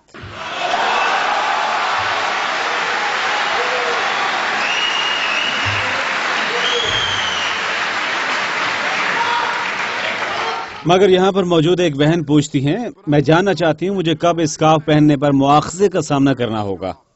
بہن، اسکارف کی فکر کرنے کی ضرورت نہیں ہے، پہلے اپنے دل کے بارے میں فکر مند ہوں، اسلام قبول کریں۔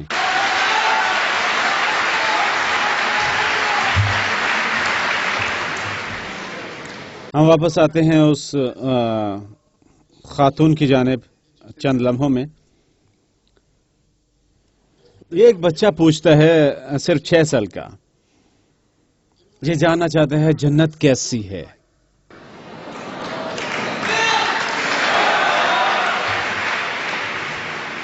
ٹھیک ہے، مجھے بتانے دیں۔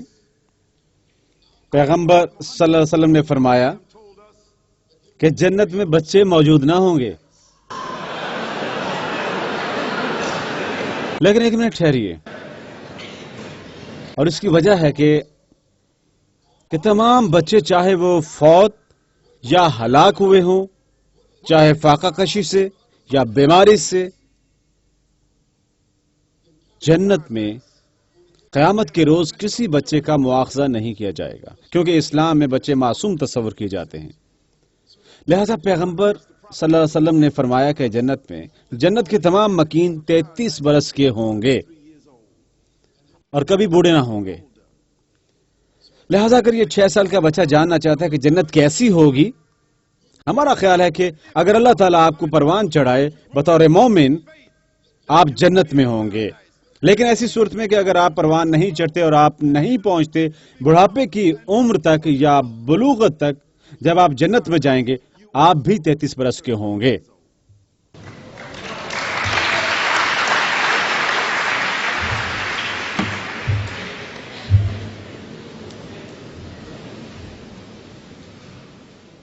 قرآن تذکرہ فرماتا ہے کہ جنت میں پسینہ نہیں آئے گا، بدبو نہیں آئے گی، کسی کو غسل کی حاجت نہیں ہوگی، کوئی بوڑھا نہیں ہوگا، تھکاوٹ نہیں ہوگی، کوئی زخمی نہیں ہوگا، کوئی بد کلامی نہیں کرے گا، کسی کو کام نہیں کرنا پڑے گا، وہاں پر کوئی مشقت نہیں ہوگی، کسی چیز کی قیمت نہیں ہوگی، ہر ایک کا محل ہوگا، اپنا ایک محل، ہر کسی کا اپنا محل ہوگا۔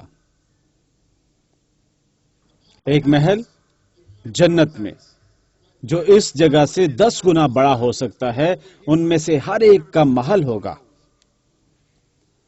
ہر ایک کے پاس ہوں گے خوبصورت ملبوسات، ہر کوئی پھولدار صوفوں پر بیٹھے گا موتی اور ہیروں کے گچھوں کے ساتھ، ہر کسی کو اس کی مرضی کا کھانا ملے گا جسے پکانا نہیں ہوگا، پھل نشو نما پائیں گے آپ کے باغ کے اندر، آپ محض پھل کو پکاریں گے اور نیچے گر جائیں گے اور خود کو آپ کے حوالے کر دیں گے۔ ہر کسی کو پیش کیا جائے گا، کسی کو حاجت نہ ہوگی کہ اٹھے اور کھانا پکائے اور صاف کرے، دھوئے، پلیٹوں کے ساتھ نمٹے، ہر ایک کو پیش کیا جائے گا۔ جنت کا مطلب ہے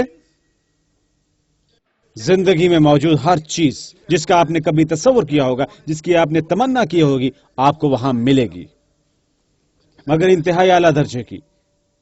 اور سب سے بڑھ کر یہ کہ جنت میں کسی کو موت نہ آئے گی، ہر کوئی ہمیشہ زندہ رہے گا اور وہاں امن ہوگا۔ اور آپ میرے ہوم بوائے ہیں، ہم سب جنت میں اکٹھے ہوں گے، میں آپ کے محل میں آؤں گا اور ہم وہاں پارٹی کریں گے۔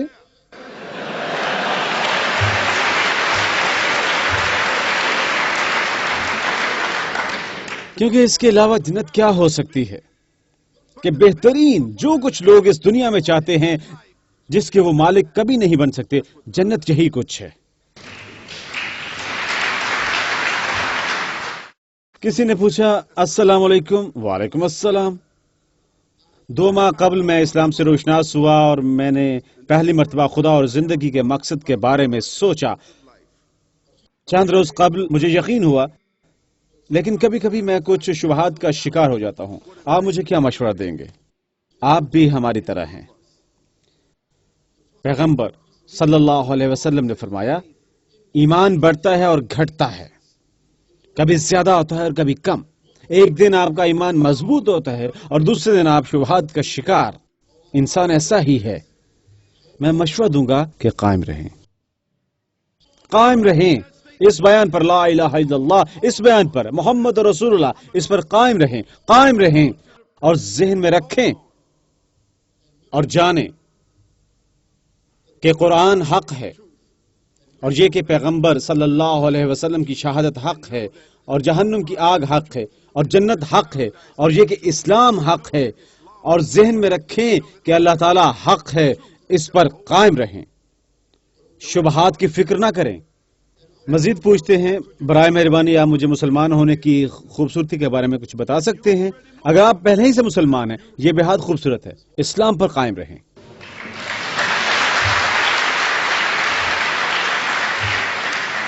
کہتے ہیں میں ایک نو مسلم ہوں اور میری والدہ ایک پکی کیتھولک ہیں. وہ دوہری شخصیت کی بیماری کا شکار ہیں، سائیکوفرینیا. کیا اسلام قبول نہ کرنے پر ان کا محاسبہ کیا جائے گا؟ ٹھیک ہے، سائیکوفرینیا کا مطلب ہے دوہری شخصیت. ہو سکتا ہے ایک شخصیت کا محاسبہ نہ کیا جائے، لیکن اگر دوسری شخصیت خدا اور زندگی کے بارے میں کسی قدر سمجھ بوجھ رکھتی ہے تو اس کا لازمی محاسبہ کریں. لہٰذا آپ کو مشورہ ہے، اس مسئلے سے متعلق مجھے کوئی اختیار نہیں ہے اور آپ اپنی والدہ کے متعلق مجھ سے بہتر جانتے ہیں. میرا مشورہ ہے کہ آپ ماں کے قریب رہیں اور اس پر مہربان رہیں اور اپنے رویے سے انہیں قائل کرنے کی بہترین کوشش کریں کہ خدا کے سوا کوئی عبادت کے لائق نہیں. ان کے پکے کیتھولک ہونے کی فکر نہ کریں، وہ ان کے لیے سود مند ثابت ہو سکتا ہے. فقط ان پر مہربانی کریں، ان کی خدمت کریں اور ان کے لیے وہ سب کچھ کریں جو ایک بیٹے یا بیٹی کو کرنا چاہیے. اور آپ کے مہربانہ برتاؤ سے اور آپ کے رویے سے اور آپ کے مشورے سے سائیکوفرینیا اور دوہری شخصیت کی فکر نہ کریں، کیونکہ میں دوہری شخصیت کے بہت سے لوگوں کو جانتا ہوں، وہ مسلمان بھی ہیں.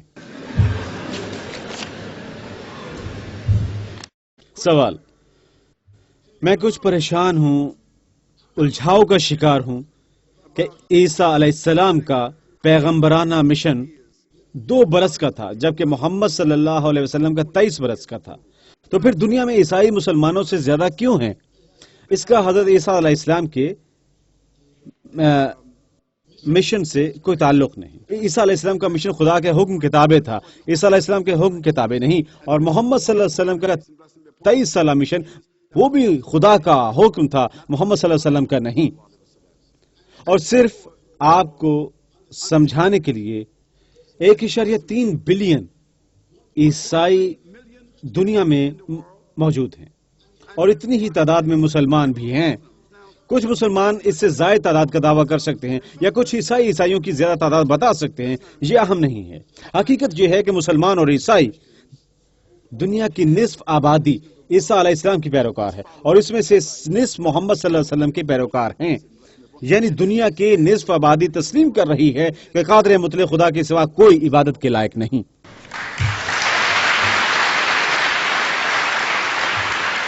مگر مسئلہ اصل میں یہ ہے کہ بہت سے لوگ خدا کے ساتھ شریک ٹھہرا رہے ہیں کیونکہ انہوں نے عیسیٰ علیہ السلام کو خدائی اور خدا کی کچھ صفات تفویض کر رکھی ہیں. عیسیٰ علیہ السلام نے کبھی یہ دعویٰ نہیں کیا.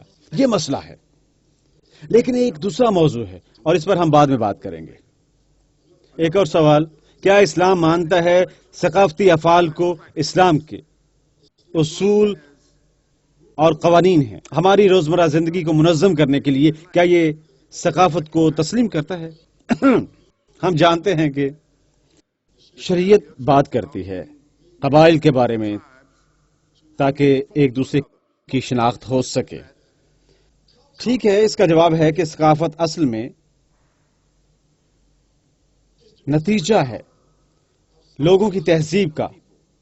وہ کیا کھاتے ہیں، کیا پیتے ہیں، کیا پہنتے ہیں، ان کی زبان، ان کے افعال، ان کی اقدار، یہ ثقافت ہے.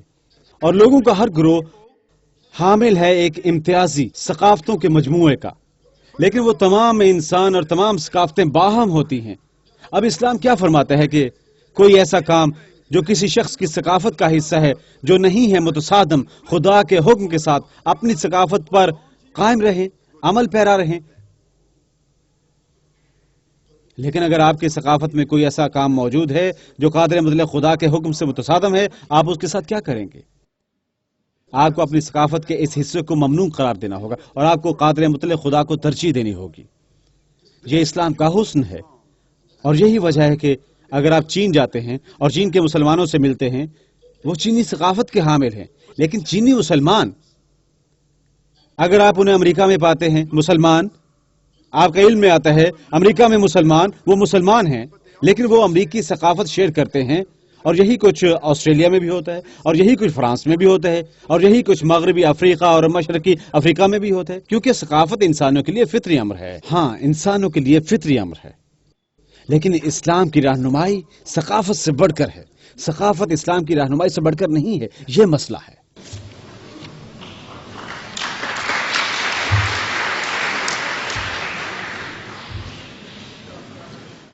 کوئی کہتے ہیں تاریخ میں متاثر کن شخصیات میں محمد صلی اللہ علیہ وسلم سر فہرست ہیں۔ چارلس ڈارون کا درجہ کیا ہے؟ ٹھیک ہے، جن 100 شخصیات کی فہرست ان سوانح نگاروں نے مرتب کی، اس میں چارلس ڈارون ہے ہی نہیں۔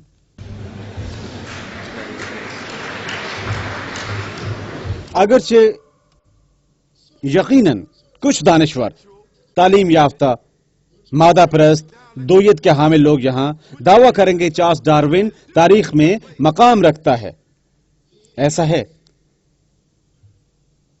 لیکن چارلس ڈارون مرنے سے پہلے خود اس الجھن میں تھا کہ اس نے دنیا کو کس حوالے سے متاثر کیا ہے۔ یہاں ہم اس بارے میں بات کر رہے ہیں اصولی طور پر میراث، وہ نہیں جس نے کوئی تھیوری پیش کی یا کوئی ایجاد متعارف کروائی، بلکہ ذکر ہے ایک ایسی انسانی ہستی کا جس نے اصولی طور پر قابل فخر اثرات دنیا پر مرتب کیے، اخلاقی، روحانی، قانون سازی، تاریخی، سماجی سطح پر۔ چارلس ڈارون ایسے لوگوں میں شامل نہیں ہے۔ ایک سوال، اسلام قبول کرنا چاہتی ہیں لیکن یہ نہیں جانتی کہ کنبے کا رد عمل کیا ہوگا، بالخصوص کرسمس اور ایسٹر پر۔ ٹھیک ہے بہن، میں یہ کہتا ہوں، آپ جانتی ہیں، اگر آپ سب کو بتاتی ہیں کہ آپ نے وراثت میں پائی ہے $2 لاکھ، تو آپ اپنے کنبے کے لیے بھی مسئلے کا شکار بن جائیں گی، کیونکہ ہر کوئی اس دولت میں حصہ چاہے گا۔ لہذا آپ کے لیے بہتر ہوگا کہ قبل اس کے کہ آپ ہر کسی کو اس بارے میں بتائیں، خود کو تالے میں رکھیں، خود کو کھاتے میں رکھیں اور اسے اپنے لیے محفوظ رکھیں۔ اگرچہ یہ اچھی خبر ہے، اب اگر آپ اسلام قبول کرتی ہیں، یہ پہلے ہی اپنے دل میں جگہ بنا چکا ہے، یہ پہلے ہی ہو چکا ہے۔ جب حق آپ کے دل میں اترتا ہے تو یہ داخل ہوتا ہے، لہذا یہ پہلے ہی جگہ بنا چکا ہے۔ آپ کے لیے مشروع ہے مسلمان بنیں، اسے خود تک ہی محدود رکھیں۔ مناسب وقت آنے تک آپ کا دل اور دماغ آپ کو مناسب وقت کے بارے میں بتائیں گے۔ اور کرسمس اور ایسٹر کے بارے میں فکر نہ کریں، اس کے لیے فکر مند نہ ہوں۔ یہاں پر کئی مسلمان موجود ہیں جو پہلے ہی آپ جیسی ہی صورتحال کا شکار تھے۔ اور میں نے کیا کیا؟ میں نے کرسمس نہیں منایا، لیکن میرے قریبی لوگوں نے مجھے کرسمس کا تحفہ دیا تو میں نے وصول کر لیا۔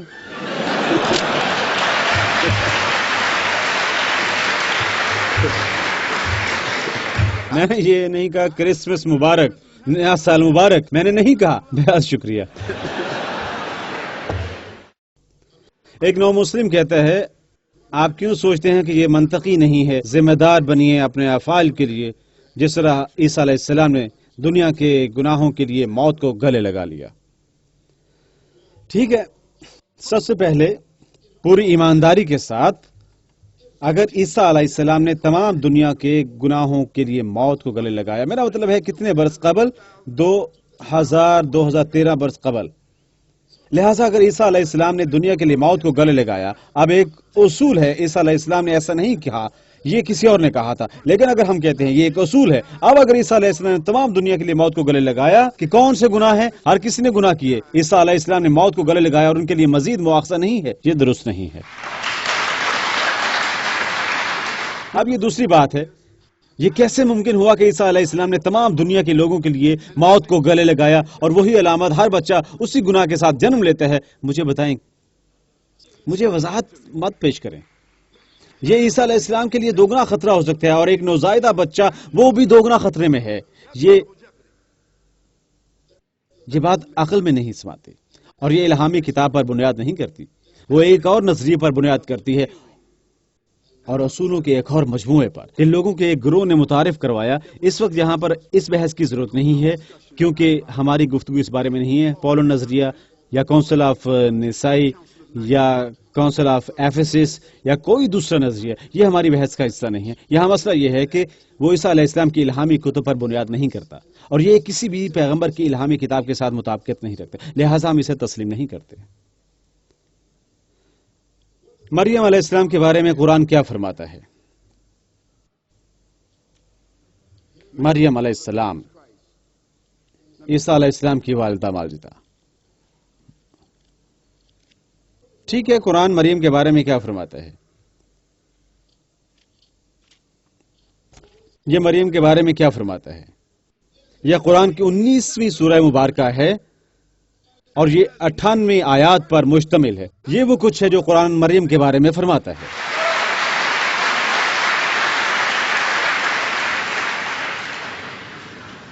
قرآن اس قد قابل فخر ہے، ثبوت کہ محمد صلی اللہ علیہ وسلم انہوں نے اسے تحریر نہیں کیا، اور نہ ہی انہوں نے تحریر کروایا قرآن، کیونکہ اگر وہ ایسا کرتے یقیناً وہ اپنے لیے بھی ایک سورہ بناتے۔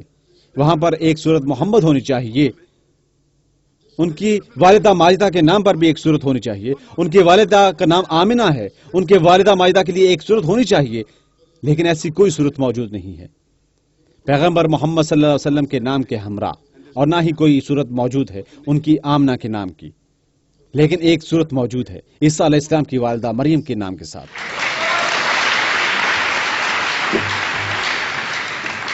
یہ قرآن کی 19ویں سورہ مبارکہ ہے۔ اگر قرآن کا کوئی نسخہ حاصل کرنا چاہتے ہیں، ہم انہیں یہ نسخہ مہیا کر سکتے ہیں، ایسا کوئی مسئلہ نہیں۔ آپ بذات خود 98 آیات کی تلاوت کر سکتے ہیں، اور میں آپ کو بتاؤں کہ اگر آپ اللہ تعالیٰ پر ایمان رکھتے ہیں اور عیسیٰ علیہ السلام سے محبت کرتے ہیں تو آپ پڑھتے ہوئے رونے لگیں گے۔ لفظ قرآن کا کیا مطلب ہے؟ قرآن کا مطلب ہے مفصل بیان، کلام، ذکر رب کریم کا، یہ قرآن کا مطلب ہے۔ یہ کلام نازل کیا گیا تھا قادر مطلق خدا کی جانب سے پاک دل پر محمد صلی اللہ علیہ وسلم کے وحی کے طور پر، اب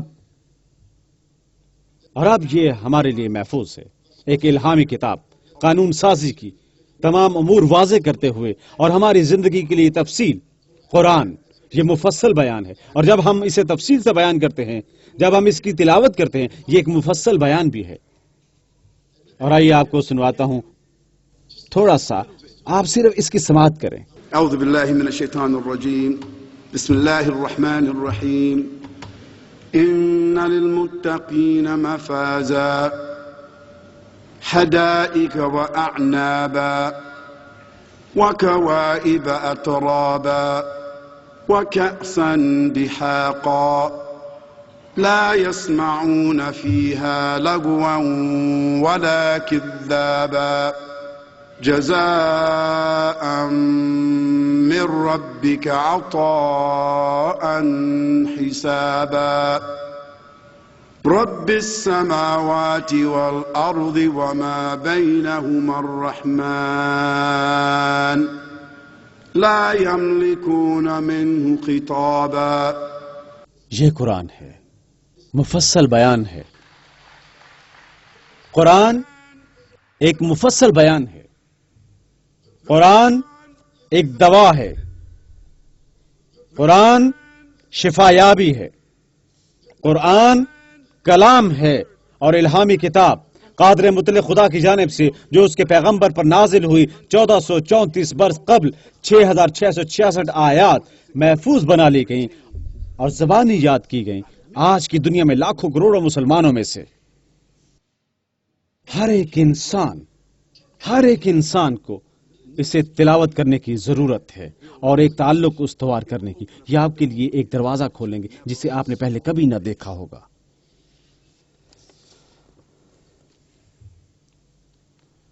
خدا ہماری تخلیق کا کیا سبب ہے بیان فرماتا ہے.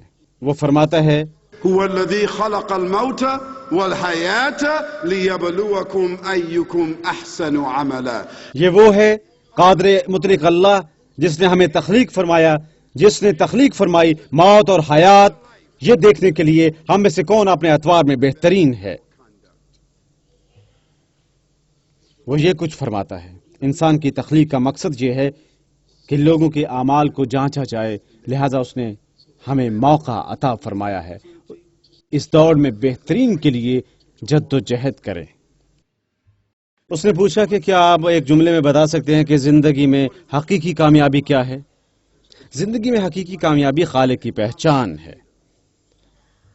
حقیقی کامیابی اطاعت اور تابعداری ہے خالق کی. زندگی میں حقیقی کامیابی نقالی ہے اور پیروی ہے. قابل فخر ترین کردار اور رویے اور انسانی مثال جو دنیا پر نازل کی گئی تمام انسانوں کے لیے زندگی میں حقیقی کامیابی اپنے آپ کو اسلام کے تابع بنانا ہے.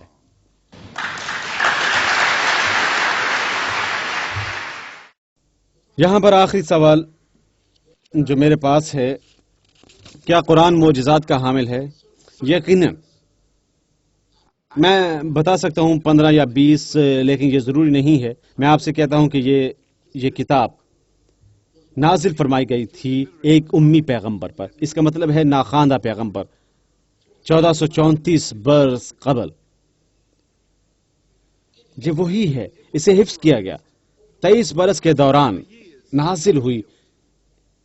اسے زبانی یاد کیا خود پیغمبر صلی اللہ علیہ وسلم نے، اور اسے ان کے کئی صحابہ کرام نے زبانی یاد کیا اور انہوں نے نظر ثانی کی. اس کو زبانی یاد کرنے کے عمل کی اور فرشتہ جبرائیل جو ان تک لائے انہوں نے حفظ قرآن پر نظر ثانی کی. لہذا جب پیغمبر اس دنیا سے رخصت ہوئے ان کے کئی صحابہ کرام ایسے تھے جو حافظ قرآن تھے. ان کی نظر ثانی کے تحت اس وقت سے لاکھوں کروڑوں مسلمانوں نے ہر دور میں قرآن حفظ کیا. اور میں آپ کو ضمانت دیتا ہوں کہ اس اجتماع میں کم سے کم 3 یا 4 مسلمان ایسے ہوں گے جنہوں نے حفظ کیا ہوگا یہ تمام قرآن، یہ اس کا زیادہ تر حصہ. اور اس قرآن کا ایک اور معجزہ جو کسی بھی دیگر کتاب میں موجود نہیں. اگر تمام بائبلیں، اگر تمام تلمودیں، اگر ہندوؤں کی تمام مقدس کتب، بدھ مت کی تمام مقدس کتب، وہ تمام کتابیں، وہ کتب سمندر میں بہا دی جائیں، ان مذاہب کے تمام لوگ اگر متفق ہوں ان سے سمندر کی نذر کر دیا جائے اور ہم مسلمان بھی تمام قرآن بہا دیں سمندر میں، قرآن واحد کتاب ہوگی. قرآن واحد کتاب ہوگی کہ 1 یا 2 دن کے اندر اسے واپس لایا جا سکتا ہے کیونکہ اسے مکمل حفظ کیا گیا ہے.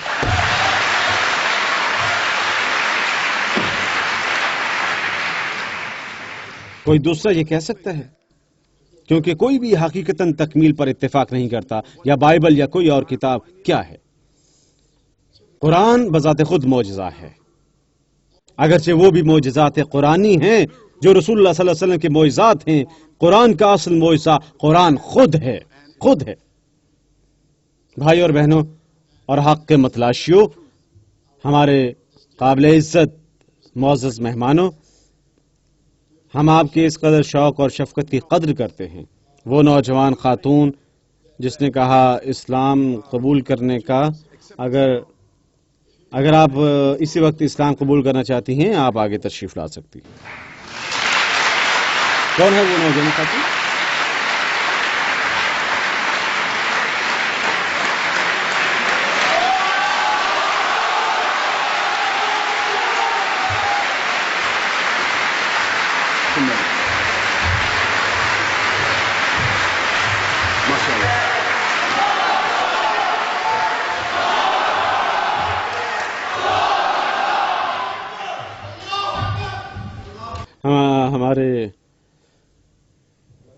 ہمارے بھائیوں کا جوش و خروش اور لوگ حقیقت میں وہ خوش ہیں کیونکہ وہ کہہ رہے ہیں خدا عظیم ہے، عظیم ہے۔ یہ رگبی میچ کی مانند نہیں ہے، وہ کہہ رہے ہیں خدا عظیم ہے، اور ہم مسلمان ہم حقیقت میں سیٹیاں اور تالیاں نہیں بجاتے، ہم وہ کچھ نہیں کرتے۔ یہ سنت مبارکہ ہے۔ اگر ہم یہ کہنا چاہتے ہیں کہ خدا عظیم ہے، یہ وضاحت ہے جو کچھ ہم کر رہے ہیں جوش و خروش کی وجہ سے۔ یہ 4 نوجوان خواتین، میں نے ایک کا پوچھا تھا، لیکن ماشاءاللہ یہ اللہ کی عظمت ہے۔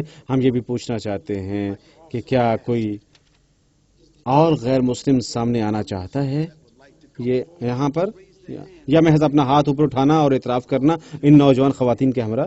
کیا کوئی اور موجود ہے؟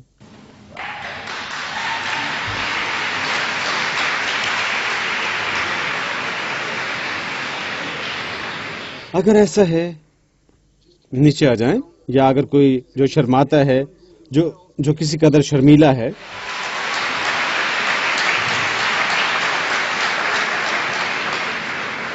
اگر کوئی جو شرمیلا ہے، تب ہمارے پاس کمرہ موجود ہے اور ہم آپ کے ساتھ بات چیت کر سکتے ہیں کچھ دیر بعد انشاءاللہ۔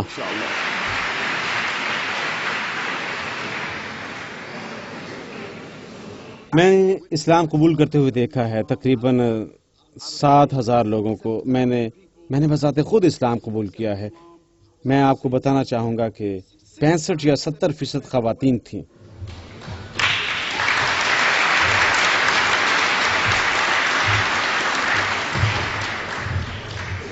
اور یہ اظہار ہے بذات خود، یہ کافی ثبوت ہے کہ اسلام میں کافی حسن موجود ہے کہ لوگوں کا اسے توڑ مروڑ کر پیش کرنے کا عمل، خواتین کا دباؤ یا اس قسم کی کوئی چیز، یہ خواتین وہ نہیں خریدتی۔ اسلام کا حسن، اسلام کا توازن، اسلام کا خزانہ واضح طور پر دکھائی دیتا ہے، اور لہٰذا امور کو زیادہ آسان بنانے کے لیے یہ رسوم عبادت کی ادائیگی نہیں ہے، یہ محض بنانے کی ایک تدبیر، ایک عوامی اعلان۔ اور اللہ آپ پر اپنی رحمت نازل فرمائے۔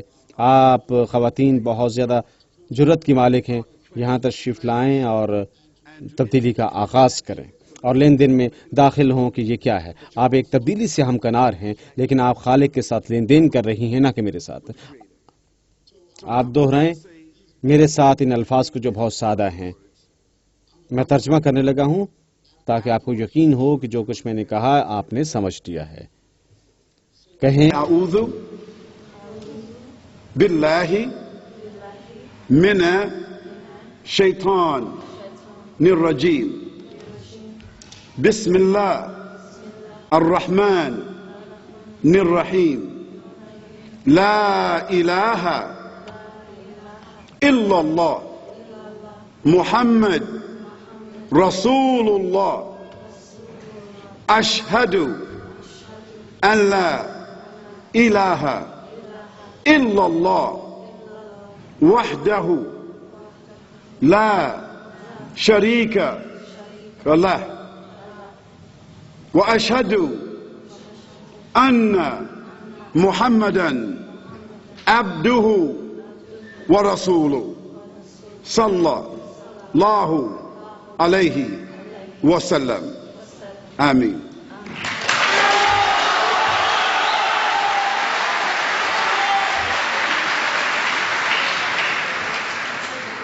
پیغمبر صلی اللہ علیہ وسلم کچھ اور بھی شامل فرماتے ہیں۔ یہ ایسے لوگوں کے لیے جو عیسائیت سے اسلام میں داخل ہوتے ہیں، کسی چیز کو واضح کرنے کے لیے۔ وہ ان سے فرماتے تھے کہ وہ تسلیم کریں کہ میں تسلیم کرتا ہوں کہ عیسیٰ علیہ السلام اللہ کے پیغمبر اور نبی ہیں، ایک روح اور ایک کلام مریم علیہ السلام سے جو پاکیزہ تھی۔ لہذا وہ یہ فرمایا کرتے تھے، عیسائی یہ یقین دہانی حاصل کریں کہ وہ اپنے آپ کو علیحدہ کرتے ہیں اس مسئلے سے کہ عیسیٰ علیہ السلام بیٹے ہیں یا وہ معبود ہیں۔ لہذا میں چاہتا ہوں کہ آپ کہیں، میں گواہی دیتا ہوں کہ عیسیٰ علیہ السلام خدا کے پیغمبر اور نبی ہیں، اور یہ کہ وہ روح اور کلام ہیں، مریم علیہ السلام کو عطا کرتا جو پاکیزہ اور باحیا تھیں۔ آمین۔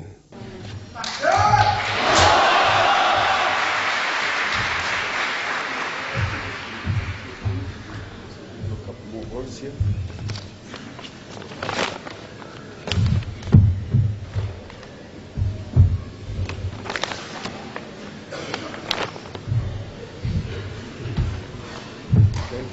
اب یہ پیکٹ 9 مسلموں کے لیے ایک قسم کی اسٹارٹر کٹ ہے. اب ایسے بھائی اور بہنیں موجود ہیں جو بھی نو مسلم ہیں اور نئے مسلمان معاونین جو کوئی بھی سوال کر سکتے ہیں، جو آپ کو حسب ضرورت معاونت فراہم کریں گے، جو آپ کو کسی بھی قسم کی مدد فراہم کریں گے. آپ کے کیا مسائل ہیں، یہی وہ کچھ ہے جو وہ کرتے ہیں. ہم آپ سے کہنا چاہتے ہیں کہ مسلمان ہونے کا ایک فائدہ یہ ہے کہ اگر آپ پر خدا کا کوئی قرض ہے یا وہ اعمال جنہیں آپ جانتے ہیں یا خدا جانتا ہے، وہ سب معاف کر دیے گئے ہیں. آپ خدا کے ساتھ نیا تعلق بنائیں خدا کے ساتھ.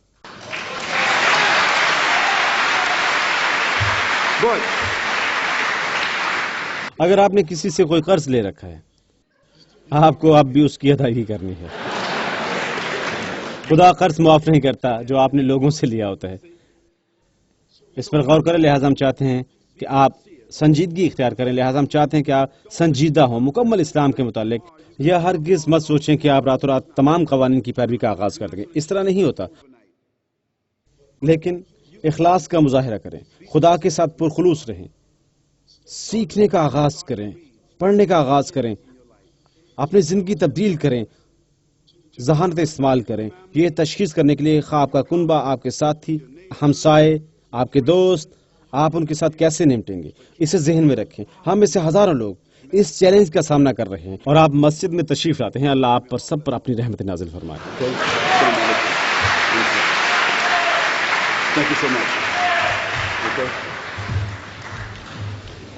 میں جو کچھ کہنا چاہتا ہوں یہ درست ہے.